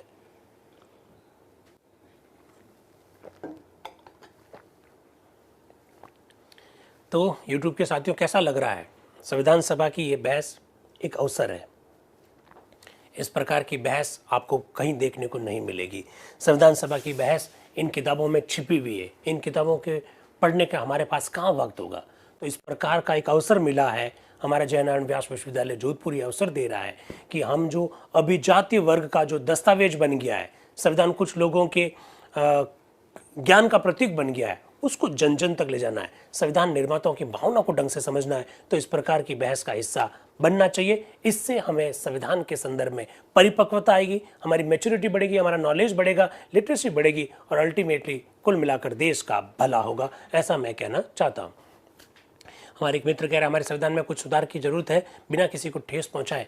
इसलिए तो दोस्तों हमने संविधान संशोधन की प्रक्रिया रखी है अनुच्छेद 368 के तहत, और हमें समय और परिस्थितियों के अनुसार उसमें अमेंडमेंट किए। 106 अमेंडमेंट हुए हैं, 106 अमेंडमेंट हुए हैं। अब आ रहे हैं आर के सिद्धवा जी। वो क्या कह रहे हैं? मध्य प्रांत और बरार से उपाध्यक्ष महोदय, एक योग्य वकील के नाते डॉक्टर अंबेडकर ने संविधान के मसौदे को बहुत मधुर शब्द कहकर इस सभा में उपस्थित किया है। उन्होंने बाहर के लोगों तथा इस सभा के भी कुछ माननीय सदस्यों को प्रभावित किया। अब देखिए आर के सिद्धवा जी सीधा सपाट बोलने वाले हैं। वो कह रहे हैं कि साहब डॉक्टर BR अम्बेडकर साहब जो मसौदा बनाया है, बड़े मधुर शब्दों का प्रयोग उन्होंने किया है। कुछ संविधान सभा के मेंबर्स हैं उनसे प्रभावित है, कुछ ऐसे मेंबर्स भी हैं जो संविधान सभा के सदस्य, कुछ ऐसे लोग भी हैं जो संविधान सभा के सदस्य नहीं है, वो भी उनसे प्रभावित है। अब वो आगे क्या कह रहे हैं आर के सिद्धवा जी, जरा देखना। वो कह रहे हैं, वापस बोल रहा हूं, वो कह रहे हैं बाहर के लोगों तथा इस सभा के कुछ माननीय सदस्यों को उन्होंने प्रभावित किया है, परंतु इस मापदंड से संविधान को नहीं मापा जा सकता है। कुछ लोगों ने उनकी प्रशंसा की है, बाहर के लोगों ने इसकी प्रशंसा की है। ये कोई मापदंड हुआ क्या संविधान को मापने का? ऐसा वो कह रहे हैं सिद्धवा जी। ये संविधान इस देश में जनतंत्रात्मक व्यवस्था स्थापित करने के लिए बनाया गया है और डॉक्टर अंबेडकर ने स्थानीय अधिकारियों और ग्रामों की उपेक्षा करके जनतंत्रात्मक विचारधारा को ही शून्य कर दिया। वो कह रहे हैं कि डॉक्टर BR अम्बेडकर साहब ने जो बातें रखी है उससे तो जनतंत्रात्मक शासन व्यवस्था की स्थापना ही नहीं हो रही है। जबकि याद रखिएगा हमारे संविधान का जो मुख्य उद्देश्य है वो जनतंत्रात्मक शासन व्यवस्था की स्थापना करना है। आप गांव की आलोचना कर रहे हैं, आप स्थानीय अधिकारियों की आलोचना कर रहे हैं, तो फिर जनतंत्र की स्थापना कैसे होगी? ऐसा आर के सिद्धवा जी कह रहे हैं। फिर देखिएगा, श्रीमान स्थानीय अधिकारी ही देश की सामाजिक और आर्थिक जीवन के आधार स्तंभ है और यदि विधान में उनके लिए कोई स्थान नहीं है तो वो विधान विचार करने के योग्य नहीं है। अगर गांव का संविधान में स्थान नहीं है, अगर स्थानीय अधिकारियों का संविधान में स्थान नहीं है, तो फिर इस संविधान पर विचार करने की कोई आवश्यकता नहीं है, ऐसा आर के सिद्धवा जी कह रहे हैं।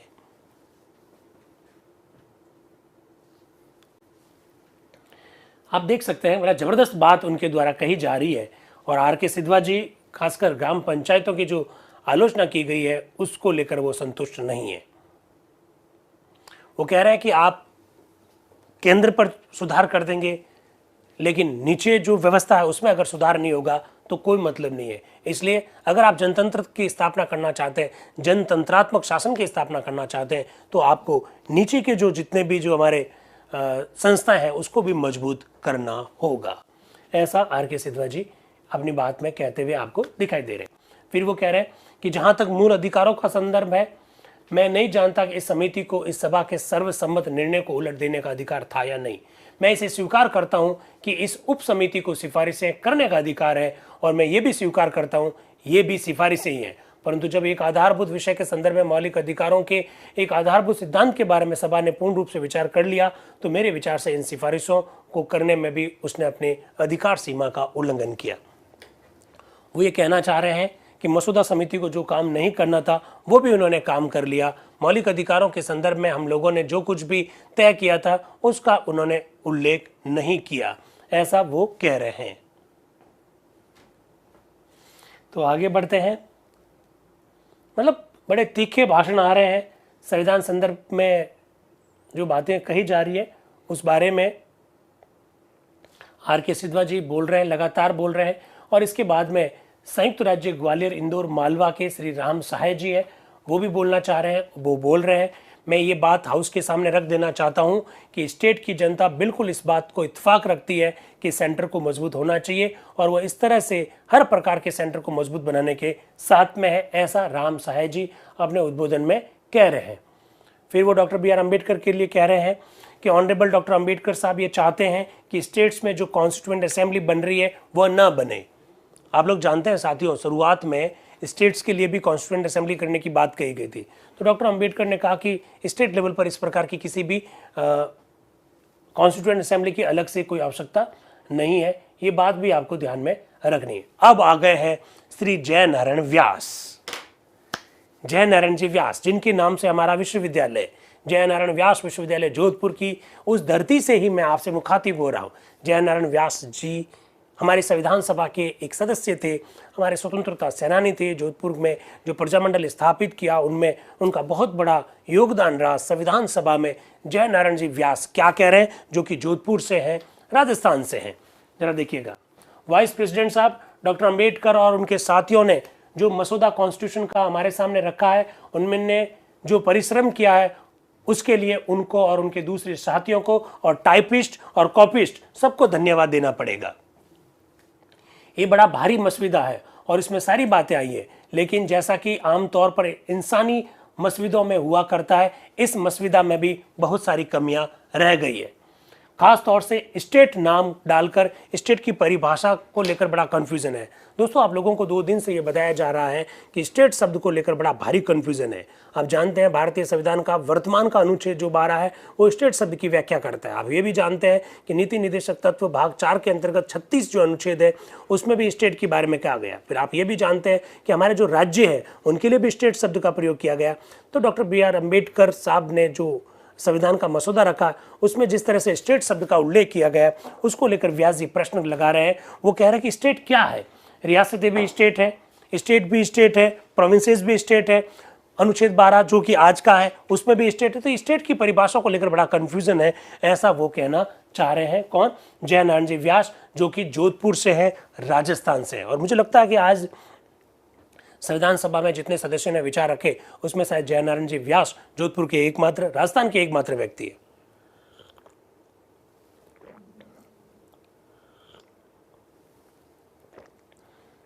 मेरी एक बहन प्रश्न पूछ रही है, सर अंबेडकर जी ने ग्राम पंचायतों की आलोचना क्यों की? सबसे ज़्यादा बचपन गरीबी में गुजारा था, फिर भी उनका दृष्टिकोण केंद्र की तरह ऐसा क्यों था? Doctor B.R. अम्बेडकर साहब का जो उद्बोधन 4 नवंबर को जो हुआ उसको शायद मैं ढंग से नहीं रख पाया हूँ, इसी वजह से शायद ये प्रश्न आया। Doctor B.R. अम्बेडकर साहब ने कहा था 4 नवंबर 1948 को संविधान सभा में कि ये जो ग्राम पंचायतें हैं उनकी भूमिका नेगेटिव रही है। पहले जब ये बाहरी लोग हमला करते थे तो ये ग्राम पंचायतों के लोग अपने यहाँ पर दुबक जाते थे, लेकिन उनका कोई विरोध नहीं करते थे। साथ ही साथ गाँव में जातिवाद था, सांप्रदायिकता थी, संकीर्णताएं थी, छोटे छोटे विचार थे, संकुचित विचार थे। इस वजह से इन ग्राम पंचायतों और गाँव की आवश्यकता नहीं है, ऐसा डॉक्टर B.R. अम्बेडकर साहब ने कहा। दूसरी बात आपने मुझे कही कि भाई उनका तो बचपन गरीबी से गुजरा था, तो फिर उन्होंने गाँव की आलोचना की। गाँव और गरीबी से संबंध नहीं है, नगरों में भी गरीबी हो सकती है। हाँ, डॉक्टर अम्बेडकर साहब पूरे शहरों में रहे हैं, नगरों में रहे, इनमें कोई दो राय नहीं है। तो ये बात डॉक्टर अम्बेडकर साहब ने क्यों कही ये मैंने बताया। सर ये किताबें हम कहाँ से खरीद सकते हैं? जयपुर में मिल जाएगी क्या? जयपुर में नहीं मिलेगी, ये मिलेगी लोकसभा सचिवालय में। और आप लोग इतनी किताबें कब पढ़ेंगे यार? ऐसी 60 किताबें हैं। कुल मिला के 40-42 हज़ार पेज हैं। तो 40-42 हज़ार पेज पढ़ना बड़ा मुश्किल है, इसलिए तो हम लोग आपके बीच में आए ताकि आपको हूबहू चर्चा के दौरान मोटी मोटी बात आपके सामने रख दी जाए। क्योंकि आज हो सकता है मोटी बात रख रहे हैं, कल हो सकता है ऐसा वक्त भी आया ईश्वर की कृपा से कि हम पूरी एक एक शब्द शब्द शब्द शब्द आपके सामने रख दें। तो आप ले सकते हैं लोकसभा सचिवालय से। तो यूट्यूब के मित्रों, बहुत सारी नई इन्फॉर्मेशन, हालांकि मुझे मालूम है कि थोड़ी सी ये बातें डिटेल है, थोड़ा सा बोरिंग भी लग सकता है, लेकिन आप हमेशा बड़ा सोचिए। ये सारी बातें ऐसी बातें हैं जो देश के बहुत बहुत बहुत कम लोगों को पता है, लेकिन हम आपके लिए इसलिए लेके आए हैं ताकि संविधान का एक मूवमेंट है। कौन सा मूवमेंट? कि एलिट डॉक्यूमेंट को कैसे मास मूवमेंट बनाया जाए। ठीक है, आगे बढ़ें। तो आगे बढ़ते हैं। जयनारायण जी व्यास अपनी बात को आगे क्या क्या कह रहे हैं। स्टेट शब्द को लेकर उनकी बड़ी आपत्ति है।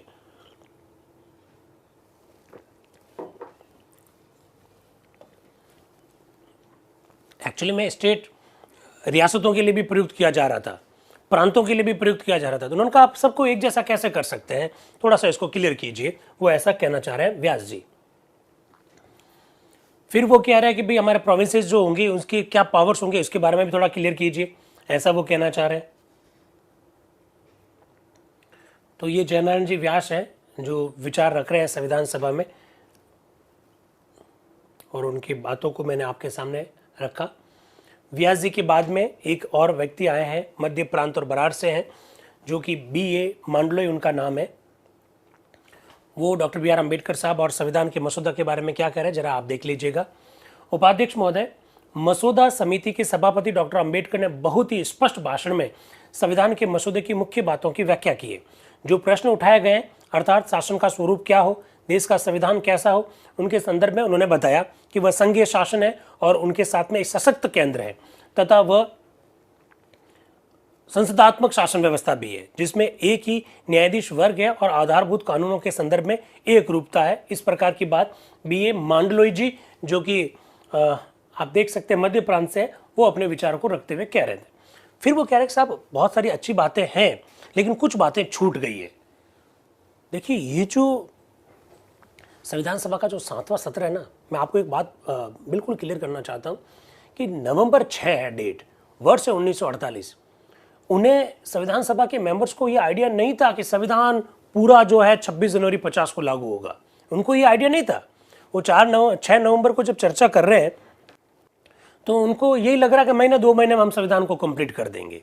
लेकिन संविधान सभा के सदस्यों ने जिस तरह से प्रश्न पूछे और एक एक करके डॉक्टर अम्बेडकर को उन प्रश्नों के जिस तरह से जवाब देने पड़े, आगे आने वाले दिनों में आप ये सारी बातें देखेंगे, उससे समय लगता गया, उससे समय लगा। तो वो जो BA मांडलोई जी है वो क्या कह रहे हैं? वो कह रहे हैं कि आपने जो मसौदा बनाया है वो ठीक है लेकिन कुछ बातें छूट गई है। कौन सी बातें छूट गई है जरा देख लेते हैं, देखिएगा। परंतु इस संविधान के मसौदे में कुछ बातें छूट गई है और कुछ विषयों पर यथोचित जोर नहीं दिया गया है। जो बातें छूट गई है वे राष्ट्र, देखिए सुनिए, बड़ी गजब की बात आ रही है। आपने भी अभी तक जो मसौदा रखा है, अभी चर्चा की जाएगी क्योंकि मसौदा की कॉपियां आपको नहीं मिली है पर संविधान सभा के सदस्यों को दे दी गई है। तो वो कह रहे भाई साहब हमारा राष्ट्रीय ध्वज क्या होगा ये तो आपने बताया ही नहीं, हमारा राष्ट्रीय गीत क्या होगा ये तो आपने बताया ही नहीं, हमारा राष्ट्रीय गान क्या होगा ये तो आपने बताया नहीं। ऐसे प्रश्न आएंगे। हमारी राष्ट्रीय भाषा क्या होगी ये तो आपने बताया ही नहीं, ऐसा कहेंगे, ऐसा कहेंगे। जरा देखिएगा, यूट्यूब वाले आ जाइए थोड़ा सा। वो क्या कह रहे, वे राष्ट्रीय पताका और राष्ट्रीय गान के संदर्भ में संविधान के मसौदे में और संविधान में जिससे हमारे देश का शासन होगा, राष्ट्रीय गान और राष्ट्रीय पताका यानी राष्ट्रीय ध्वज को यथोचित स्थान मिलना चाहिए। इसकी भी आवश्यकता है कि एक भाषा और एक लिपि के संदर्भ में भी कोई प्रावधान रखा जाए। इस संदर्भ में हमारी निश्चय उक्ति होनी चाहिए क्योंकि आखिर हमारा लक्ष्य तो यही है कि हमारा एक राष्ट्र हो और एक राज्य हो, और यदि हमारी एक भाषा नहीं हुई तो हम ये दावा नहीं कर सकते कि हमारा एक राष्ट्र है और एक राज्य है। हमारे देश में प्रचलित विभिन्न भाषाओं पर विचार करने पर यह अविवाद कहा जा सकता है कि हिंदी को और देवनागरी लिपि को ही इस सम्मानित पद से विभूषित किया जाए। हम अंग्रेजी भाषा को यथाशीघ्र विदा कर देना चाहिए क्योंकि हमारी राष्ट्रीयता के लिए ये एक अपमानजनक बात होगी कि हम एक विदेशी भाषा को स्वीकार करें। BA मांडलोई जी ये कहना चाह रहे हैं कि साहब मसौदा कॉन्स्टिट्यूशन बनाया, सैल्यूट करते हैं, लेकिन कुछ बातें छूट गई है। आपने ना राष्ट्रीय ध्वज के बारे में कुछ उल्लेख किया, ना आपने कुछ राष्ट्रीय गान के बारे में उल्लेख किया, ना आपने राष्ट्रीय भाषा के बारे में उल्लेख किया। आप अंग्रेजी को तो मत करना, उसकी तरफ तो देखना ही मत।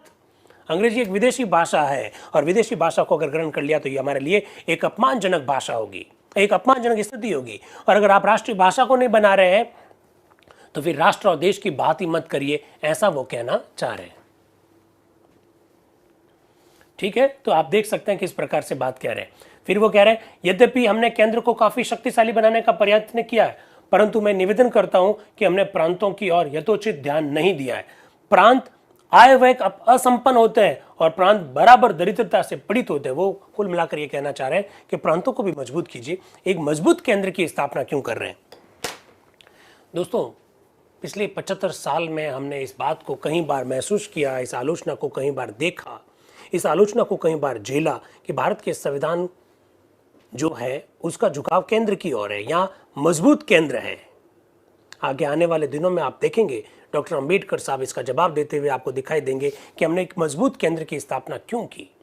जिस तरह से 1947 में भारत का विभाजन हुआ और उससे पहले भारत में जिस प्रकार से सांप्रदायिक दंगे हुए, देसी रियासतों ने जिस तरह के तेवर हमें दिखाए, उसके बाद में हमने मजबूत केंद्र की स्थापना का ही प्रावधान किया। संविधान सभा के कुछ सदस्य जो कि प्रांतों से आते हैं, जो अलग अलग प्रांतों का प्रतिनिधित्व करते हैं, वो कह रहे हैं प्रांतों को भी मजबूत बनाओ यार, इतना मजबूत केंद्र क्यों बना रहे हैं? ऐसी ही कुछ बातें आपके सामने रखी जा रही है, एक एक करके आप देख सकते हैं। बड़ी गजब की बात है। फिर वो आते हैं अल्पसंख्यकों को लेकर। वो कह रहे हैं कि अल्पसंख्यकों के संदर्भ में भी कुछ कहा गया। अल्पसंख्यकों से संबंधित परामर्श समिति ने अल्पसंख्यकों के लिए कुछ संरक्षण की सिफारिश की।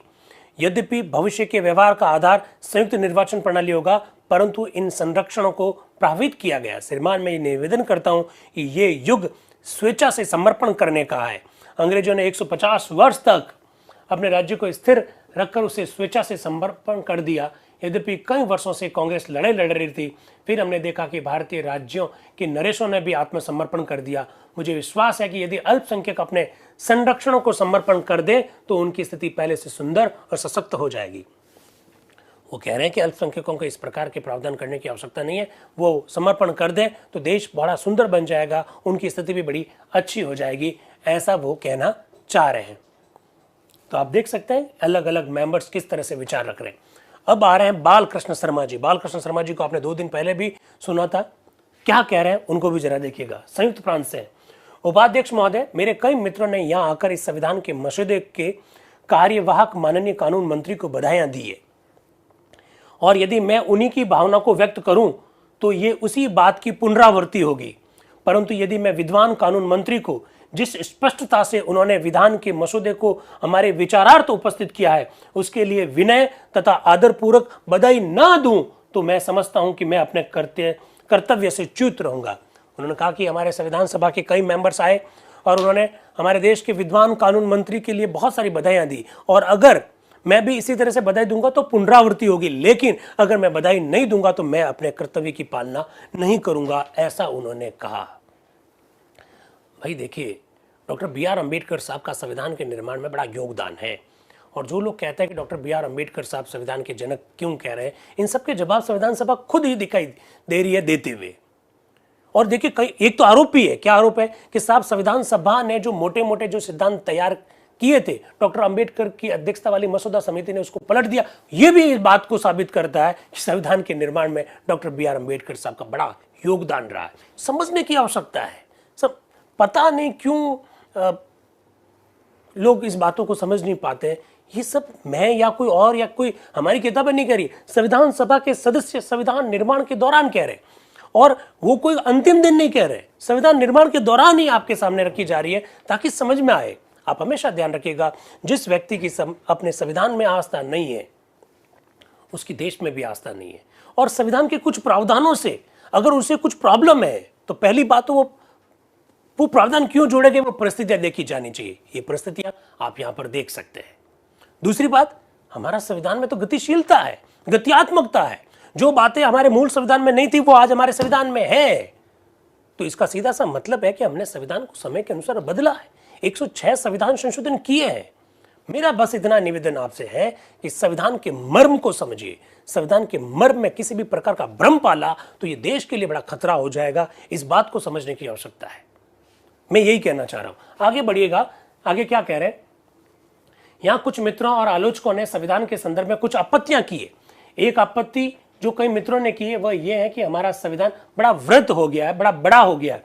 प्रस्तावक महोदय ने स्वयं इसके वृत स्वरूप की और संकेत किया है। यदि हम अन्य विधानों के खंडों और अनुच्छेदों की परीक्षा करें तो हम इस निर्णय पर पहुंचते हैं कि हमारा संविधान वास्तव में बहुत बड़ा है। फिर वो अलग अलग देशों के संविधानों की बात कर रहे हैं कि किस देश के संविधान में कितने अनुच्छेद है। अमेरिका में कितने हैं, दक्षिण अफ्रीका में कितने हैं, ऑस्ट्रेलिया में कितने हैं, आयरलैंड में कितने हैं, अमेरिका में, स्विट्जरलैंड में कितने हैं, जर्मनी में कितने हैं, जापान में कितने हैं, इन सब की बात कर रहे हैं। फिर वो कह रहे हैं कि हमारा संविधान तो ऐसा लगता है कि किसी भी संविधान में 200 से अधिक अनुच्छेद नहीं है, लेकिन हमारे संविधान में 315 अनुच्छेद है। ये वो कह रहे हैं।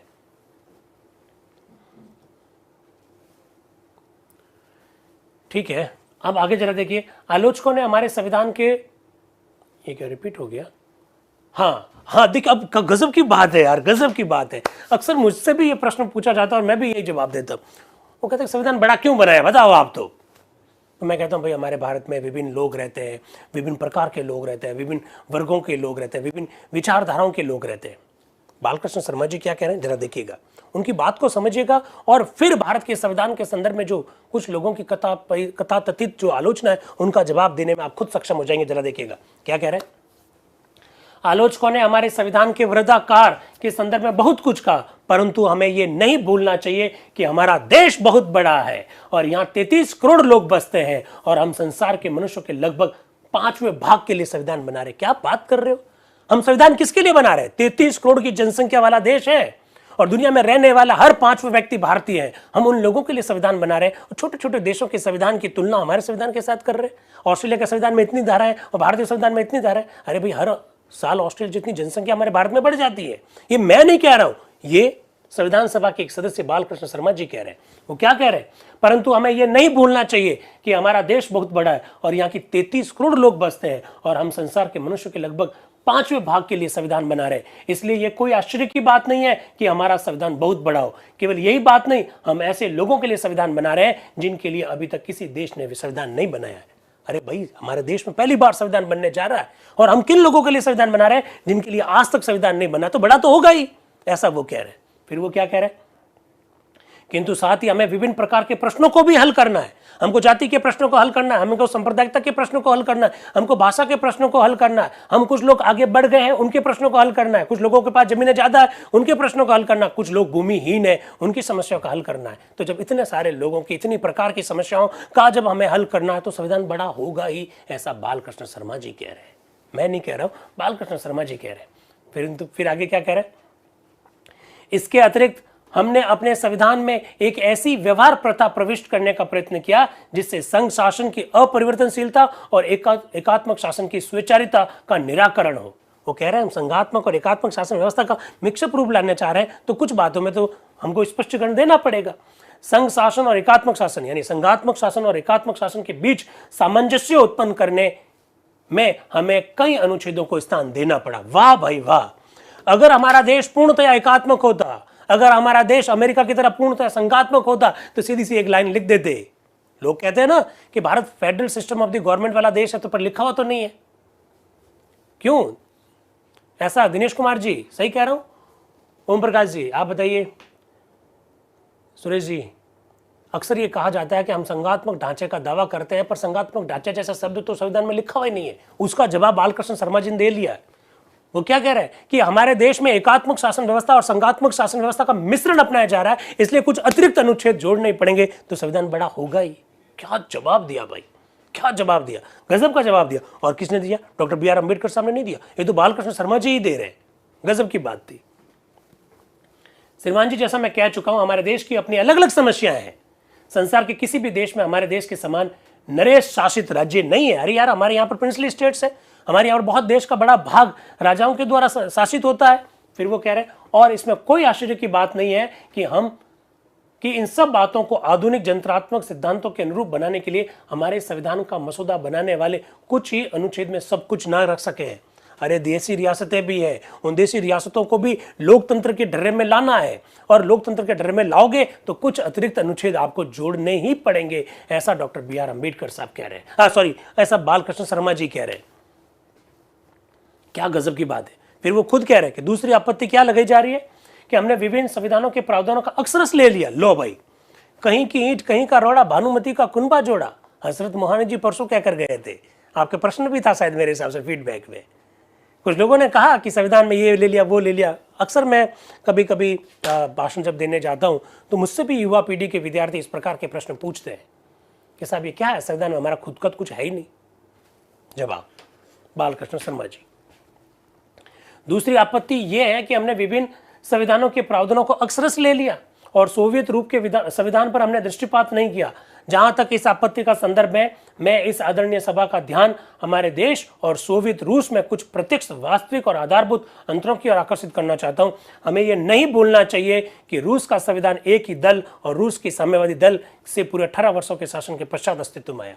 अरे रूस के संविधान से हमने प्रेरणा नहीं ली, रूस के संविधान की तरह हमने अपना संविधान नहीं बनाया, ऐसा अक्सर कहा जाता है। बालकृष्ण शर्मा जी कह रहे हैं, अरे भाई, रूस में एक पॉलिटिकल पार्टी का शासन है, क्या बात कर रहे हो आप। भारत में हम एक अलग प्रकार की शासन व्यवस्था स्थापित करना चाह रहे हैं, सभी प्रकार के विचारधाराओं का हम प्रतिनिधित्व देना चाह रहे हैं, और आप कह रहे हैं कि हमने रूस के संविधान को ग्रहण नहीं किया। जवाब दे रहे हैं बालकृष्ण शर्मा जी। ठीक है, तो इसको थोड़ा सा ध्यान रखिएगा कि किस तरह से बातें संविधान सभा के मेंबर्स के द्वारा रखी जा रही है। फिर वो कह रहे हैं रूस में व्यक्ति का अपना बहुत कम महत्व है, राज्य के लिए, समाज के लिए तथा अपने दल के लिए ही व्यक्ति के अस्तित्व का महत्व है। भाई, रूस में व्यक्तित्व की, एक इंडिविजुअल व्यक्तित्व का कोई अस्तित्व नहीं है, ये वो कह रहे हैं। वहां व्यक्ति राज्य के लिए है, व्यक्ति राष्ट्र के लिए, व्यक्ति एक पॉलिटिकल पार्टी के लिए। हमारा देश इस प्रकार का नहीं होगा, ये जवाब दे रहे हैं बालकृष्ण शर्मा जी। क्या गजब की बात है। वो कह रहे हैं हमने यहां महात्मा गांधी के प्रेरणा प्रदायक नेतृत्व में एक विभिन्न प्रकार का एक भिन्न दृष्टिकोण से देखना सीखा है। हम व्यक्तियों को समाज के, उनके दल के तथा उनके राज्य के आधार स्तंभ समझते हैं। व्यक्ति के महत्व पर इस प्रकार का जोर देने से हमारी स्थिति रूस की स्थिति से भिन्न है। रूस से हमने ये नहीं लिया वो नहीं लिया, ऐसी बातें मत कहिए। रूस में एक दल की सरकार है और एक दल बड़ा है, व्यक्तित्व वहां छोटा है। व्यक्ति जो है वो दल के लिए है, हमारे यहाँ पर ऐसा नहीं है, ऐसा वो कहना चाह रहे हैं। बड़ी गजब की बात यहां पर रखी जा रही है, तो आप देख सकते हैं। फिर वो अपनी बात के अंतिम छोर पर आते हैं। वो कह रहे हैं श्रीमान, मैं एक और शब्द कहकर अपनी बात समाप्त करता हूं। मुझे यह देखकर बहुत दुख हुआ कि मेरे आदरणीय मित्र श्री टी कृष्णमाचारी जी और आदरणीय वह श्रेष्ठ पंडित लक्ष्मीकांत मैत्र ने हमारी राष्ट्रीय भाषा के लिए जो प्रयत्न किए, उन्हें संदेह और कुछ रोष की दृष्टि से देखा। यदि उनका यह प्रभाव हुआ तो मैं अपने मित्र टी कृष्णमाचारी से 1000 बार क्षमा याचना करना चाहता हूँ। मैं सभा से ये कहूंगा कि हम में से वे लोग जो ये समझते हैं कि एक राष्ट्रीय भाषा होनी चाहिए, एक माध्यम ऐसा होना चाहिए जो अंत में हमारे विचार विनिमय का साधन हो, और वो ये भारतीय भाषा, राष्ट्रभाषा हिंदी होनी चाहिए, तो इसका अर्थ ये कदापि नहीं है कि हम अपने मित्रों को शुद्ध करना चाहते हैं। वो कह रहे हैं कि मैं राष्ट्रभाषा के रूप में अगर हिंदी की पैरवी करता हूं तो इसका मतलब ये नहीं कि मैं दूसरों को दुखी कर रहा हूं। मैं राष्ट्रभाषा हिंदी चाहता हूं, लेकिन जो अन्य जो भाषा है उनका महत्व को भी मैं बराबर इंपॉर्टेंस देना चाहता हूं। फिर वो कहते हैं यदि ये मित्र राष्ट्रभाषा को उन्नति में हमारे साथ सहयोग करेंगे तो किसी भी प्रांतीय भाषा को हानि नहीं होगी। बड़ी जबरदस्त बात कही है। राष्ट्रभाषा बनाने का कदापि ये मतलब नहीं है कि हम प्रांतीय भाषाओं को तिलांजलि दे रहे हैं या उनका किसी भी प्रकार से हनन कर रहे हैं या उसको किसी प्रकार का नुकसान पहुंचा रहे हैं। और मेरी इस बात से अगर किसी को दर्द पहुंचा है, ऐसा वो कह रहे हैं कि मेरी इस बात से किसी को दर्द पहुंचा है, तो मैं इसके लिए 1000 बार माफी मांग सकता हूं। क्या गजब की बात थी, क्या लोग परिपक्व थे संविधान सभा के, क्या देश के प्रति उनका विजन था, आप इसको समझ सकते हैं। आगे जरा बढ़िए, आगे कहां बढ़े, ठाकुरदास भार्गव आगे। ठाकुरदास भार्गव, अरे गजब के व्यक्ति थे। कौन ठाकुरदास भार्गव? वही व्यक्ति जिन्होंने भारत के संविधान की प्रस्तावना को क्या कहा था? गहना है, most precious part of the constitution is preamble. Thakurdas Bhargava ने कहा था। कवि हृदय के व्यक्ति थे, बड़ी गजब की अंग्रेजी जानते थे और उतने की उतनी अच्छी हिंदुस्तानी और हिंदी भी जानते थे। ठाकुरदास भार्गव बोलने के लिए उठे तो वो हिंदुस्तानी भाषा में बोलने लगे। तो एक मेंबर ने कहा, अरे यार आपको तो अंग्रेजी आती है, आपको तो अंग्रेजी आती है, तो आप अंग्रेजी क्यों नहीं बोल रहे हो, हिंदी में क्यों बोल रहे हो?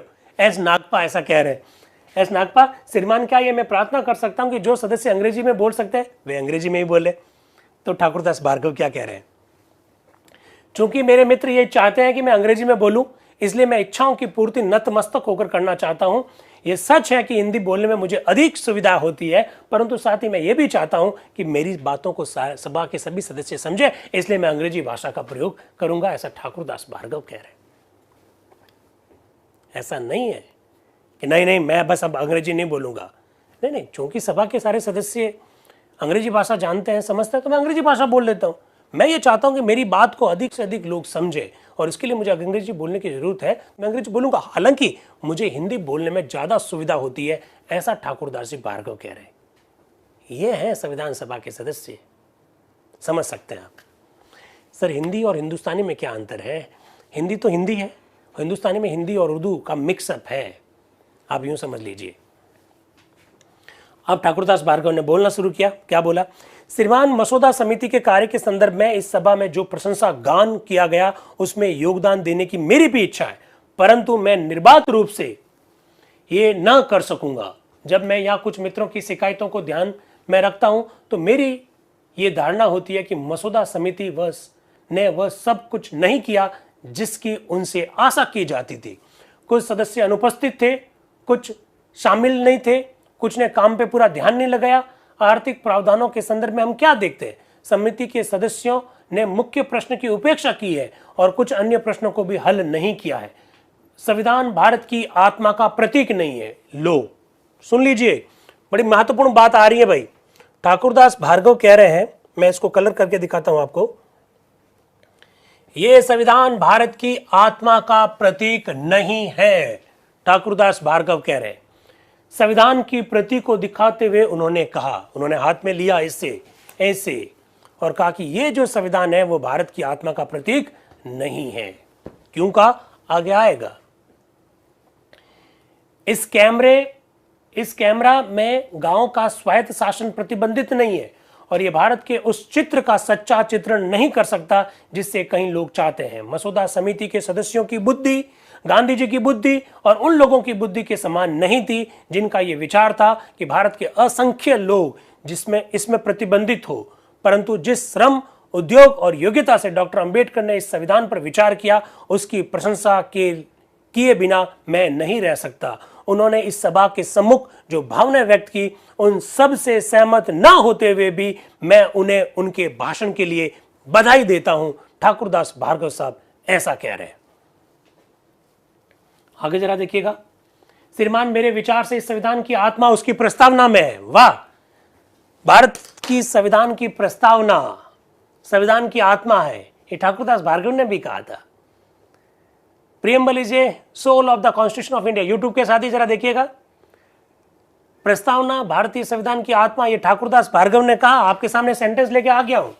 मेरे विचार से इस संविधान की आत्मा उसकी प्रस्तावना में है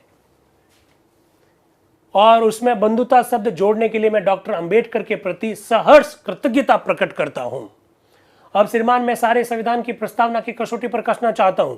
यदि इस संविधान में न्याय, स्वतंत्रता, समता और बंधुता सन्निहित है और यदि इन आदर्शों को हम इस संविधान द्वारा प्राप्त कर सकते हैं तो मेरी यह धारणा है कि यह संविधान बहुत अच्छा है। यदि प्रस्तावना की इन चार बातों को उसमें अभाव है तो मुझे यह कहना पड़ेगा कि यह संविधान अपूर्ण है। इस दृष्टि से मैं इस संविधान की परीक्षा करना चाहता हूं। मैं ये जानता हूं कि समय बहुत कम है और इसलिए मैं इन सब बातों पर विचार न कर सकूंगा। मैं केवल 3 या 4 विषयों के संदर्भ में अपने विचार प्रकट करना चाहता हूं। आगे जरा देखिए। सबसे पहले मैं सभा का ध्यान नागरिकता वाले शीर्षक पर लाना चाहता हूं।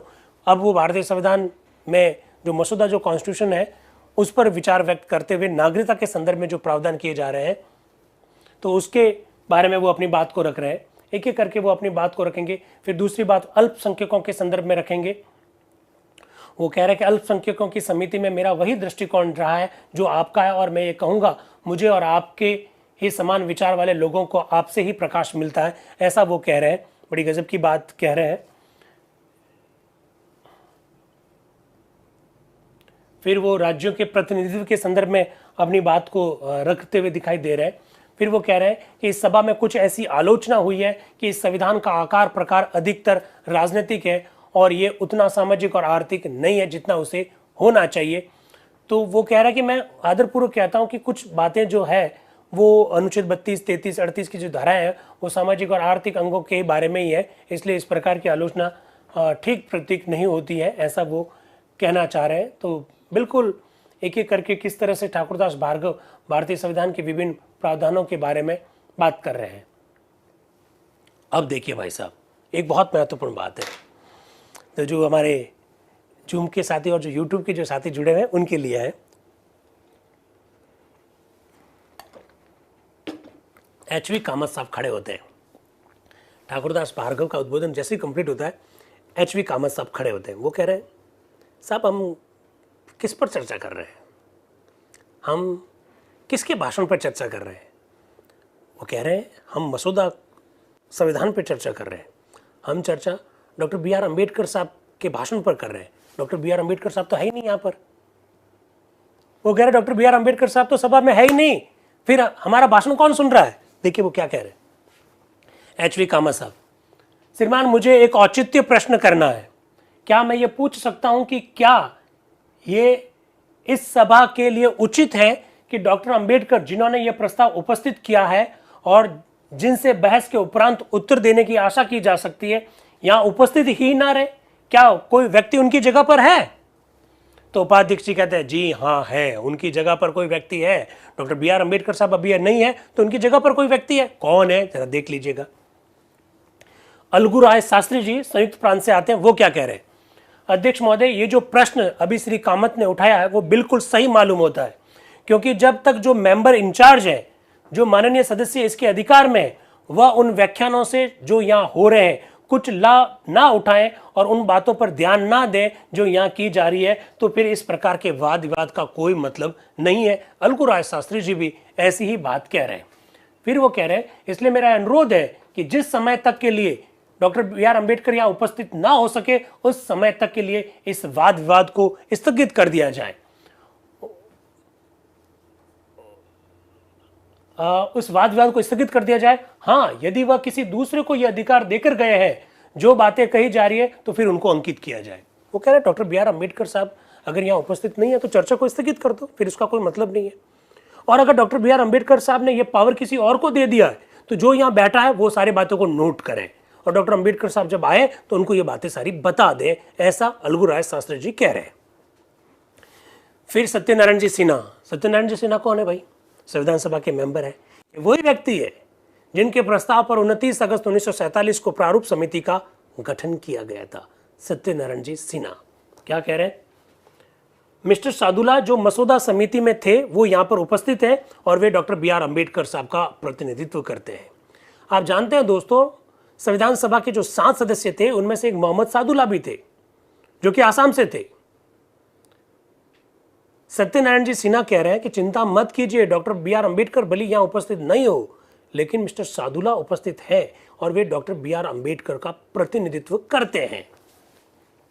उपाध्यक्ष, मसौदा समिति के कुछ सदस्य यहां उपस्थित हैं और वे डॉक्टर बी आर अम्बेडकर के स्थान पर हैं। मेरे विचार से इससे हमारी आवश्यकता पूरी हो जाती है। मैं आशा करता हूं कि इससे सभा को इस बात से संतोष हो जाएगा।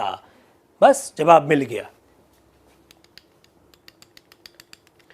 अब राय बहादुर लाला राज कंवर जो कि उड़ीसा से है, वो खड़े होते हैं बोलने के लिए। साहब मैं राष्ट्रभाषा के बारे में कुछ बोलना चाहता हूं, क्योंकि आपने अभी तक राष्ट्रभाषा क्या होगी उसका निर्धारण नहीं किया। तो उपाध्यक्ष महोदय कह रहे मैं ये आपके ऊपर छोड़ता हूं कि क्या इस प्रश्न पर अभी चर्चा करना आवश्यक है, क्या राष्ट्रभाषा के प्रश्न पर चर्चा करना भी आवश्यक है क्या। तो राय बहादुर लाला राज कंवर जो कि उड़ीसा से है, वो क्या कह रहे हैं, मैं इसकी विस्तृत व्याख्या नहीं करूंगा, मैं कुछ आम बातों तक ही अपने को सीमित रखूंगा। इस संविधान में लोगों की इच्छा है, मेरा विश्वास है कि उनकी वाणी है अर्थात ईश्वर की वाणी प्रतिध्वनित होगी। जैसा कि एक लैटिन की कहावत है कि लोकवाणी देववाणी, इसका अर्थ यह है कि संविधान की भाषा और देश की भाषा का प्रश्न है। श्रीमान उपनिषदों में जो बुद्धिमत्ता और आध्यात्मिक ज्ञान से परिपूर्ण है, जिनके बारे में शोपेनहावर जैसे महान जर्मन दार्शनिक ने कहा है कि उपनिषदों के अध्ययन से जो उदात्त प्रेरणा प्राप्त होती है वह संसार के अन्य किसी ग्रंथ से प्राप्त नहीं होती है, तथा उनके अध्ययन से मुझे अपने जीवन में बड़ी शांति हुई है और मृत्यु काल में भी इसी शांति की अनुभूति करूंगा, ऐसा वो कह रहे हैं। जैसे विचार उत्पन्न होते हैं वैसे ही वाणी भी प्रस्फुटित होती है, और जैसी वाणी प्रस्फुटित होती है वैसे ही कार्य संपन्न होते हैं। तो हमको अपनी भाषा का निर्धारण कर लेना चाहिए, ऐसा वो कह रहे जा रहे हैं। फिर इसके बाद में वो हिंदी भाषा का महत्व और क्या महत्व प्रकट करते हुए अपनी बात को रख रहे हैं। फिर वो संस्कृत भाषाओं के बारे में भी कह रहे हैं। यद्यपि संस्कृत भारत की भाषाओं की ही नहीं बल्कि संसार की भाषाओं की जननी है, यद्यपि वह एक सर्वोत्कृष्ट भाषा है जिसमें वेद, उपनिषद, शास्त्र, रामायण, महाभारत और चिरंजीवी गीता लिखे गए हैं। यद्यपि महान प्राच्य पोषक सर विलियम जोन्स के शब्दों में संस्कृत ग्रीक से अधिक उत्कृष्ट है, लैटिन से अधिक वृहत है और इटालियन से अधिक मधुर है, परंतु वह भाषा साधारण लोगों की भाषा नहीं है, और इसलिए ये उचित नहीं है कि हिंदी भाषा की प्रतिदिन की आवश्यकताओं के लिए हम उससे शब्द लें। इसके अतिरिक्त लैटिन, ग्रीक, हिब्रू भाषाओं की तरह वह कई शताब्दियों से एक मृत भाषा रही है, और संसार के सबसे बड़े व्याकरणाचार्य पाणिनि की आश्चर्यजनक और अद्वितीय अष्टाध्यायी के होते हुए भी संस्कृत को सीखना सबसे अधिक कठिन है। सरलता ही राष्ट्रभाषा की कसौटी होनी चाहिए और प्रत्येक देशवासी के समझने के लिए योग्य होनी चाहिए।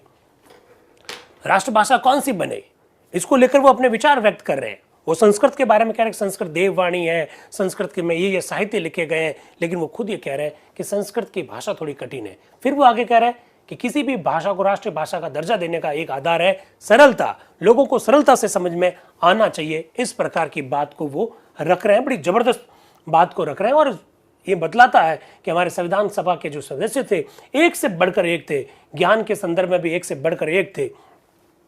फिर वो कह रहे हैं अपनी जगह पर जाने से पहले, मतलब अपनी बात को खत्म करने से पहले, अपनी जगह पर जाने से पहले मसौदा समिति के सभापति और माननीय कानून मंत्री डॉक्टर B.R. अम्बेडकर ने संविधान का जो मसौदा प्रस्तुत करते समय जो उत्कृष्ट भाषण दिया, उनकी प्रशंसा गान में मैं भी अपना योगदान देना चाहता हूं। उसमें जिस सरलता और स्पष्टता से विचार व्यंजना हुई वो अद्वितीय है। वे और उनके सहयोगियों ने जिस परिश्रम से ये संविधान का मसौदा तैयार किया उसके लिए वे कृतज्ञता के पात्र हैं। श्रीमान, मैं आपको अपना मत प्रकट करने के लिए, मुझे अवसर देने के लिए मैं आपका धन्यवाद व्यक्त करता हूं, ऐसा वो कह रहे हैं। इसके बाद में उड़ीसा से ही युधिष्ठिर मिश्र आ रहे हैं, वो भी अपनी बात को रख रहे हैं और संविधान में क्या क्या बातें होनी चाहिए उसके बारे में अपने विचारों को रख रहे हैं। इसके बाद में क्या होगा, इसके बाद में भूख लग जाएगी, इसके बाद में लंच होगा।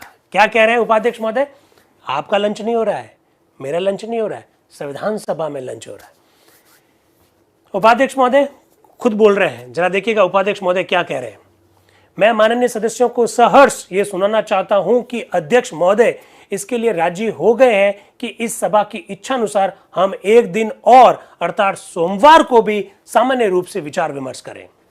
संविधान सभा में 6 नवंबर 1948 के दिन शनिवार है, 7 नवंबर 1948 को रविवार है, रविवार को संविधान सभा बैठेगी नहीं, 8 नवंबर को सोमवार है। तो वो क्या कह रहे हैं कि साहब मैंने अध्यक्ष महोदय से बात कर ली है, अध्यक्ष महोदय ने सहमति दे दी कि ये जो चर्चा चल रही है इस चर्चा को आप एक दिन और बढ़ा सकते हैं, यानी 8 नवंबर सोमवार 1948 की बात कर रहा हूं। उस दिन भी क्या होगा, संविधान सभा में जो डॉक्टर B.R. अम्बेडकर साहब ने जो प्रस्ताव रखा उस प्रस्ताव पर लंबे लंबे उद्बोधन होंगे, सामान्य चर्चा होगी। उपाध्यक्ष महोदय इस बात की घोषणा संविधान सभा में कर रहे हैं। फिर वो कह रहे हैं अब लंच के बाद मिलेंगे।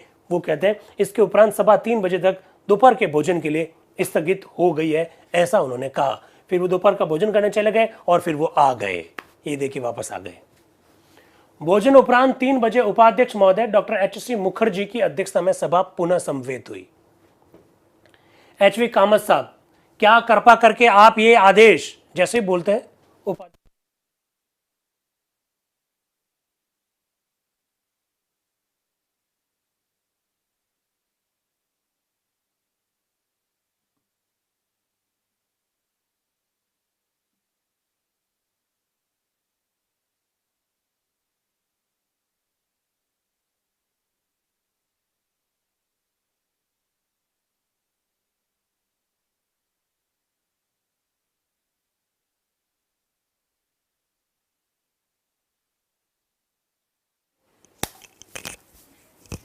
हेलो।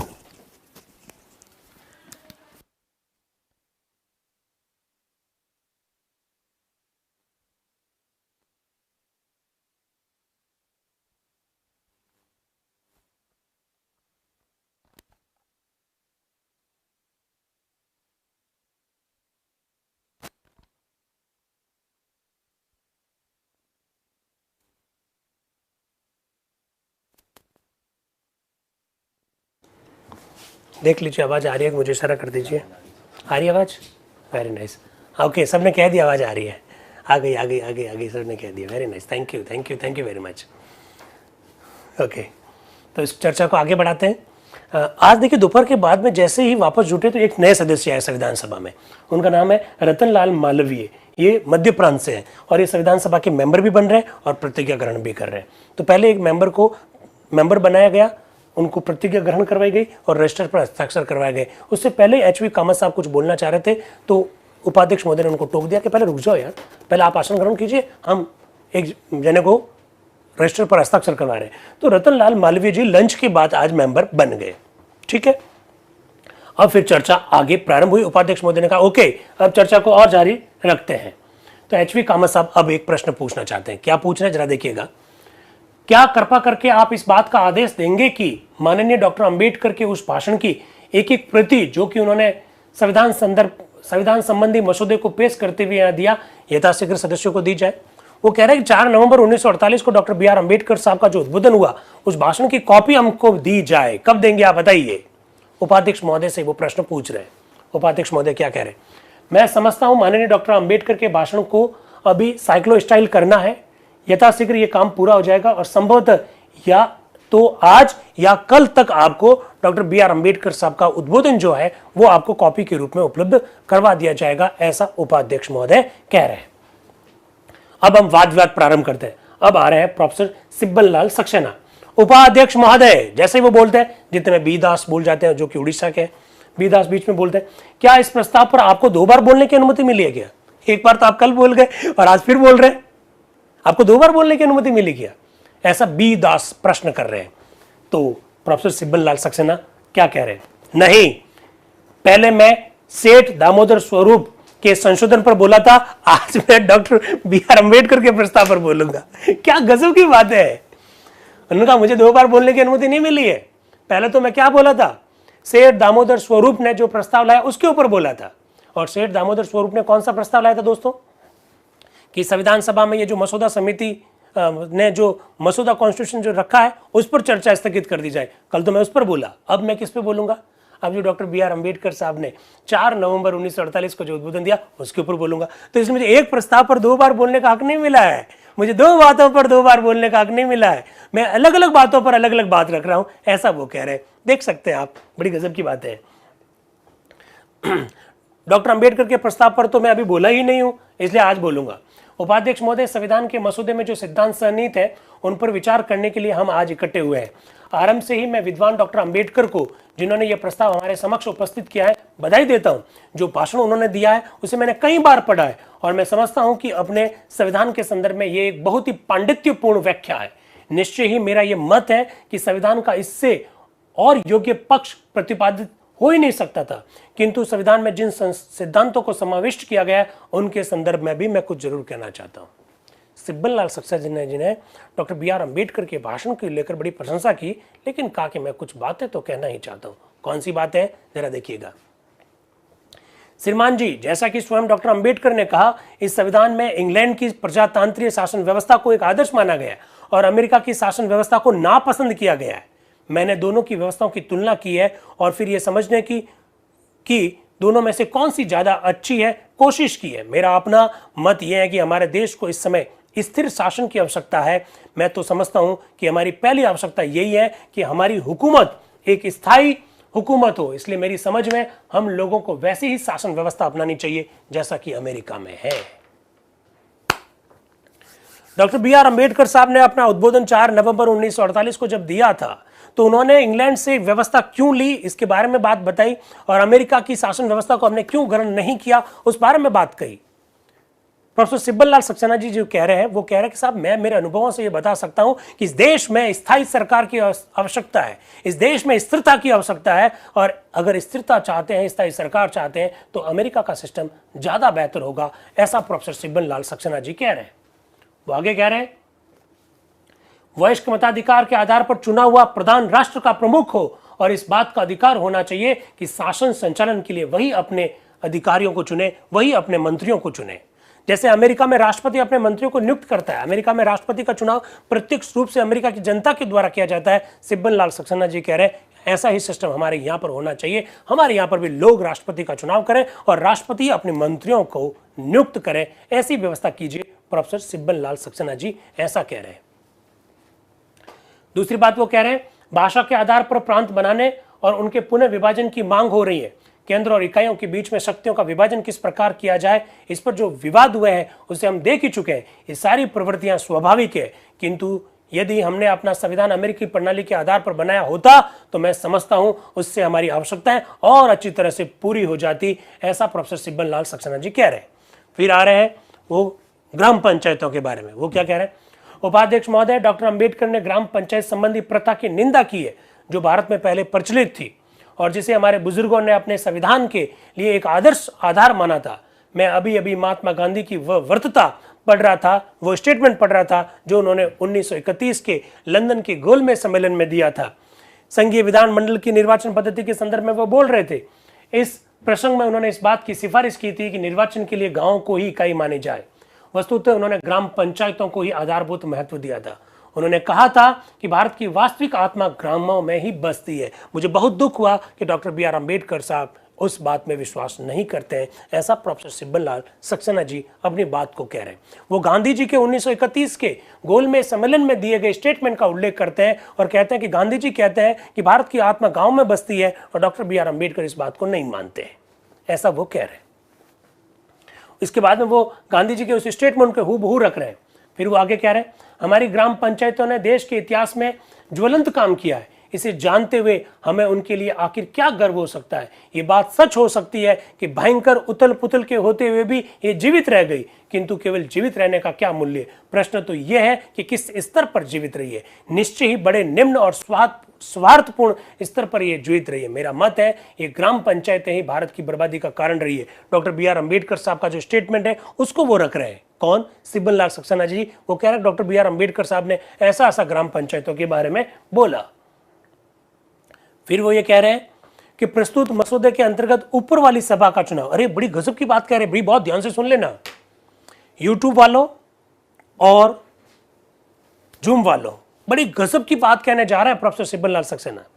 6 नवंबर 1948 को प्रोफेसर सिब्बल लाल सक्सेना ने डॉक्टर बी आर अम्बेडकर साहब द्वारा 4 नवंबर 1948 को जो उद्बोधन दिया गया, प्रोफेसर सिब्बल लाल सक्सेना उस पर अपनी बात को रखते हुए कहते हैं कि राज्यसभा, आज की जो राज्यसभा है, उसके चुनाव करवाने की जिम्मेदारी आपने प्रांतों की विधानसभा को दे दी है मसौदा कॉन्स्टिट्यूशन के अंतर्गत। सिब्बल लाल सक्सेना जी कह रहे हैं कि राज्यसभा के सदस्यों का चुनाव ग्राम पंचायतों के सदस्य करेंगे। राज्यसभा के सदस्यों का चुनाव ग्राम पंचायतों के सदस्य करेंगे, न कि प्रांतों की विधानसभा को यह अधिकार दिया जाना चाहिए। ऐसा प्रोफेसर सिब्बल लाल सक्सेना जी ने 6 नवंबर 1948 को अपने वक्तव्य के अंतर्गत कहा। क्या कह रहे हैं? मैंने गांव में काम किया है और कांग्रेस ग्राम पंचायतों की कार्यशैली का मुझे 25 वर्षों का अनुभव है। इस नाते मैं कह सकता हूं कि उन्होंने इस संदर्भ में जो चित्र रखा वो बिल्कुल ही काल्पनिक है, ऐसा वो कह रहे हैं। उन्होंने बिल्कुल ही गलत तस्वीर आपके सामने रखी है। मेरी अपनी धारणा तो यह है कि इन ग्राम पंचायतों को अगर वह समूचा प्रकाश और ज्ञान दे सके जिसे देश और दुनिया ने आज प्राप्त कर रखा है, तो हमारे ये ग्राम हमारे इतने शक्तिशाली अंग बन जाएंगे कि समूचे देश को एक बनाए रखने में और राम राज्य जो कि हमारा आदर्श है उसकी प्राप्ति में ये सफल सहायक सिद्ध होंगे। ऐसा प्रोफेसर सिब्बल लाल सक्सेना जी कह रहे हैं। सोवियत संविधान का आधार वस्तुतः ग्रामीण इकाइयां ही हैं जिन्हें वहां ग्राम पंचायत नाम दिया गया। मेरा अपना मत है कि रूस की ग्राम पंचायतों की तरह हमारी ग्राम पंचायतें सुशासन के लिए आदर्श बन सकती है। मैं समझता हूं कि संविधान में ग्राम पंचायतों की स्थापना होनी चाहिए। फिर वो कह रहे हैं प्रस्तुत मसौदे के अंतर्गत ऊपर वाली सभा का चुनाव अव्यवहारिक रूप से प्रांतीय विधानमंडल करेंगे। मैं समझता हूं इसका चुनाव और व्यापक मताधिकार के आधार पर होना चाहिए और ग्राम पंचायतों के द्वारा ही ऊपर वाली सभा का चुनाव होने चाहिए। ऊपर वाली सभा यानी राज्यसभा के सदस्यों का चुनाव ग्राम पंचायतों द्वारा किया जाना चाहिए। ऐसा प्रोफेसर सिब्बल लाल सक्सेना ने 6 नवंबर 1948 को अपने उद्बोधन के अंतर्गत ये बात कही। उन्होंने कहा कि ग्राम पंचायतें भारत का आधार है, इसलिए ग्राम पंचायतों के लोगों को ही राज्यसभा के सदस्यों का चुनाव का अधिकार होना चाहिए। क्या गजब का सुझाव था, आप देख लीजिए। तीसरी बात जो मैं आपके सामने रखना चाहता हूं वो है प्रादेशिक राज्यों के संदर्भ में। प्रांतों के लिए और देशी रियासतों के लिए दो अलग तरह का अलग अलग संविधान हो, इसके लिए डॉक्टर अंबेडकर ने जो कहा उससे मैं पूर्णतः सहमत हूं। मैं समझता हूं कि रियासतों को भी प्रांतों की पंक्ति में लाया जाना चाहिए, रियासतें भी प्रांतों के बराबर आनी चाहिए, ऐसा वो कह रहे हैं। फिर आते हैं राष्ट्रभाषा को लेकर। अब एक बात राष्ट्रभाषा के संदर्भ में मेरी समझ में विधान की भाषा, संविधान की भाषा के वो कह रहे हैं कि संविधान में एक खंड राष्ट्रभाषा के संदर्भ में होना चाहिए, स्वतंत्र रूप से खंड होना चाहिए, जिसमें कि जैसे कि आयरिश विधान के नमूने पर राष्ट्रभाषा के बारे में खंड रखा गया। उन्होंने कहा कि आयरिश संविधान में भी भाषा के संदर्भ में एक खंड है, तो हमारे यहाँ पर भी एक खंड रखा जाना चाहिए। निजी तौर पर मेरा यह मत है कि हिंदी हमारी राष्ट्रभाषा होनी चाहिए। प्रोफेसर सिब्बल लाल सक्सेना जी कह रहे हैं कि हिंदी हमारी राष्ट्रभाषा होनी चाहिए और लिपि हमारी देवनागरी होनी चाहिए। इसी प्रकार से मेरा यह मत है कि संविधान में राष्ट्रीय झंडे के स्वरूप का भी उल्लेख होना चाहिए। इसका रंग क्या हो, आकार क्या हो, ये सारी बातें भी संविधान में शामिल होनी चाहिए, ऐसा प्रोफेसर सिब्बल लाल सक्सेना जी बड़ा जबरदस्त ढंग से इस बात को रखते हुए कह रहे हैं। आप देख सकते हैं किस तरह से संविधान सभा के सदस्य अपनी बातों को रख रहे हैं। सारंगधर दास जो कि उड़ीसा से हैं, वो भी अपनी बात को रख रहे हैं। डॉक्टर बी आर अम्बेडकर साहब को उनके परिश्रम के लिए बधाई देते हैं, लेकिन साथ ही साथ उनकी जो गांव के संदर्भ में जो विचार है उसकी वो आलोचना करते हैं। वो कहते हैं मुझे तो इस बात का आश्चर्य होता है कि इस सभा का एक माननीय सदस्य, हमारी राष्ट्रीय सरकार का एक माननीय मंत्री हमारे ग्रामों के संदर्भ में ऐसी है धारणा रखता है। मैं तो कहूँगा कि हमारे कॉलेज और स्कूल में पाश्चात्य शिक्षा का प्रसार होने से ही गाँव से हमारा संपर्क हो जाता रहा है, किंतु लगभग 30 वर्ष हुए कि हमारे नेता पूज्य महात्मा गांधी जी ने देश की बुद्धि संपन्न व्यक्तियों को गांवों को वापस जाने की सलाह दी है। इसलिए गांवों के संदर्भ में उनके विचारों से वो सहमत दिखाई नहीं देते हैं। वो कहते हैं मुझे नगरों से घृणा नहीं है, लेकिन गांव की अवहेलना करने से हम आगे नहीं बढ़ सकते, इस बात को वो कह रहे हैं। फिर वो संविधान के मसौदे पर विचार करते हुए कह रहे हैं कि इस बात में कि केंद्र को अधिक अधिकार दिया जाए, मैं डॉक्टर अंबेडकर के विचारों से सहमत हूं, ऐसा वो कह रहे हैं। सारंगधर दास केंद्र को मजबूत कराने के पक्ष में अपनी बातों को रखते हुए बात को आगे बढ़ा रहे हैं। तो फिर आते हैं चौधरी रणवीर सिंह जी जो कि पंजाब से हैं, पूर्वी पंजाब से। वो अपनी बात को क्या कह रहे हैं? वो कह रहे हैं सभापति महोदय, मैं डॉक्टर अंबेडकर के प्रस्ताव का क्या करता हूं, समर्थन करता हूं और एक नम्र निवेदन करना चाहता हूं। मैं सेठ गोविंददास जी की तरह इस बात का हामी हूं कि ये अच्छा होता कि हम आरंभ से ही राष्ट्रगीत, राष्ट्रपताका और राष्ट्रभाषा का फैसला कर लेते। आप इन बातों को छोड़ क्यों रहे हो? हमारी क्या भाषा हो, हमारा क्या राष्ट्रीय गीत हो, हमारा क्या राष्ट्रीय गान हो, हमारा क्या ध्वज हो, इन सब का निर्धारण हमको शुरुआत में करना चाहिए। हमको इन बातों को छोड़ना नहीं चाहिए। पूरी पंजाब से जो चौधरी रणवीर सिंह जी है वो अपनी बातों को यहां पर रखते हुए ऐसा कह रहे हैं।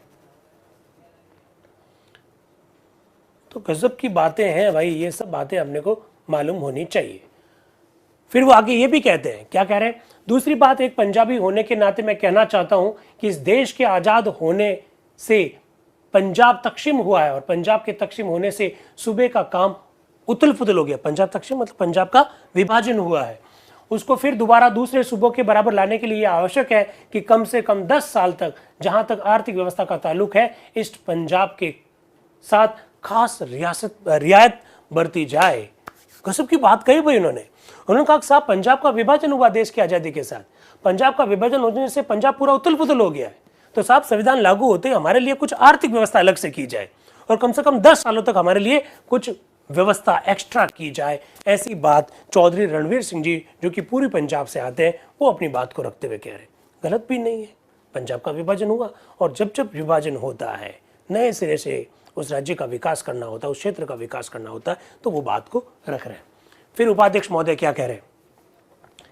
कई माननीय सदस्यों की ओर से मुझे इस आशय के पत्र मिले हैं कि सभा स्थगित कर दी जाए क्योंकि वे लोग एक प्रदर्शनी में जाना चाहते हैं। मैं जानना चाहता हूं इस संदर्भ में सभा क्या कह रही है। कुछ सदस्यों के पत्र उनको प्राप्त हुए और वो कह रहे हैं हमको एक प्रदर्शनी में जाना है, इसलिए अब सभा को आप स्थगित कर दीजिए। तो वो कह रहे हैं भाई सभा क्या सोचती है जरा बताओ। तो माननीय सदस्य कह रहे हैं हाँ हाँ हाँ सभा को स्थगित कर दो, सभा को स्थगित कर दो, यानी आज के लिए स्थगित कर दो। उपाध्यक्ष क्या कह रहे हैं? मुझे 60 सज्जनों के नाम मिल चुके हैं जो बोलना चाहते हैं। सभा स्थगित करने का यह अर्थ हुआ कि बहुत कम ही लोग बोल पाएंगे क्योंकि अब एक ही दिन रह गया है। सभा जैसा चाहती है वैसा निर्णय करे। वो कह रहे भाई मेरी मजबूरियां हैं, मेरे पास 60 लोगों की लिस्ट है जो बोलना चाहते हैं।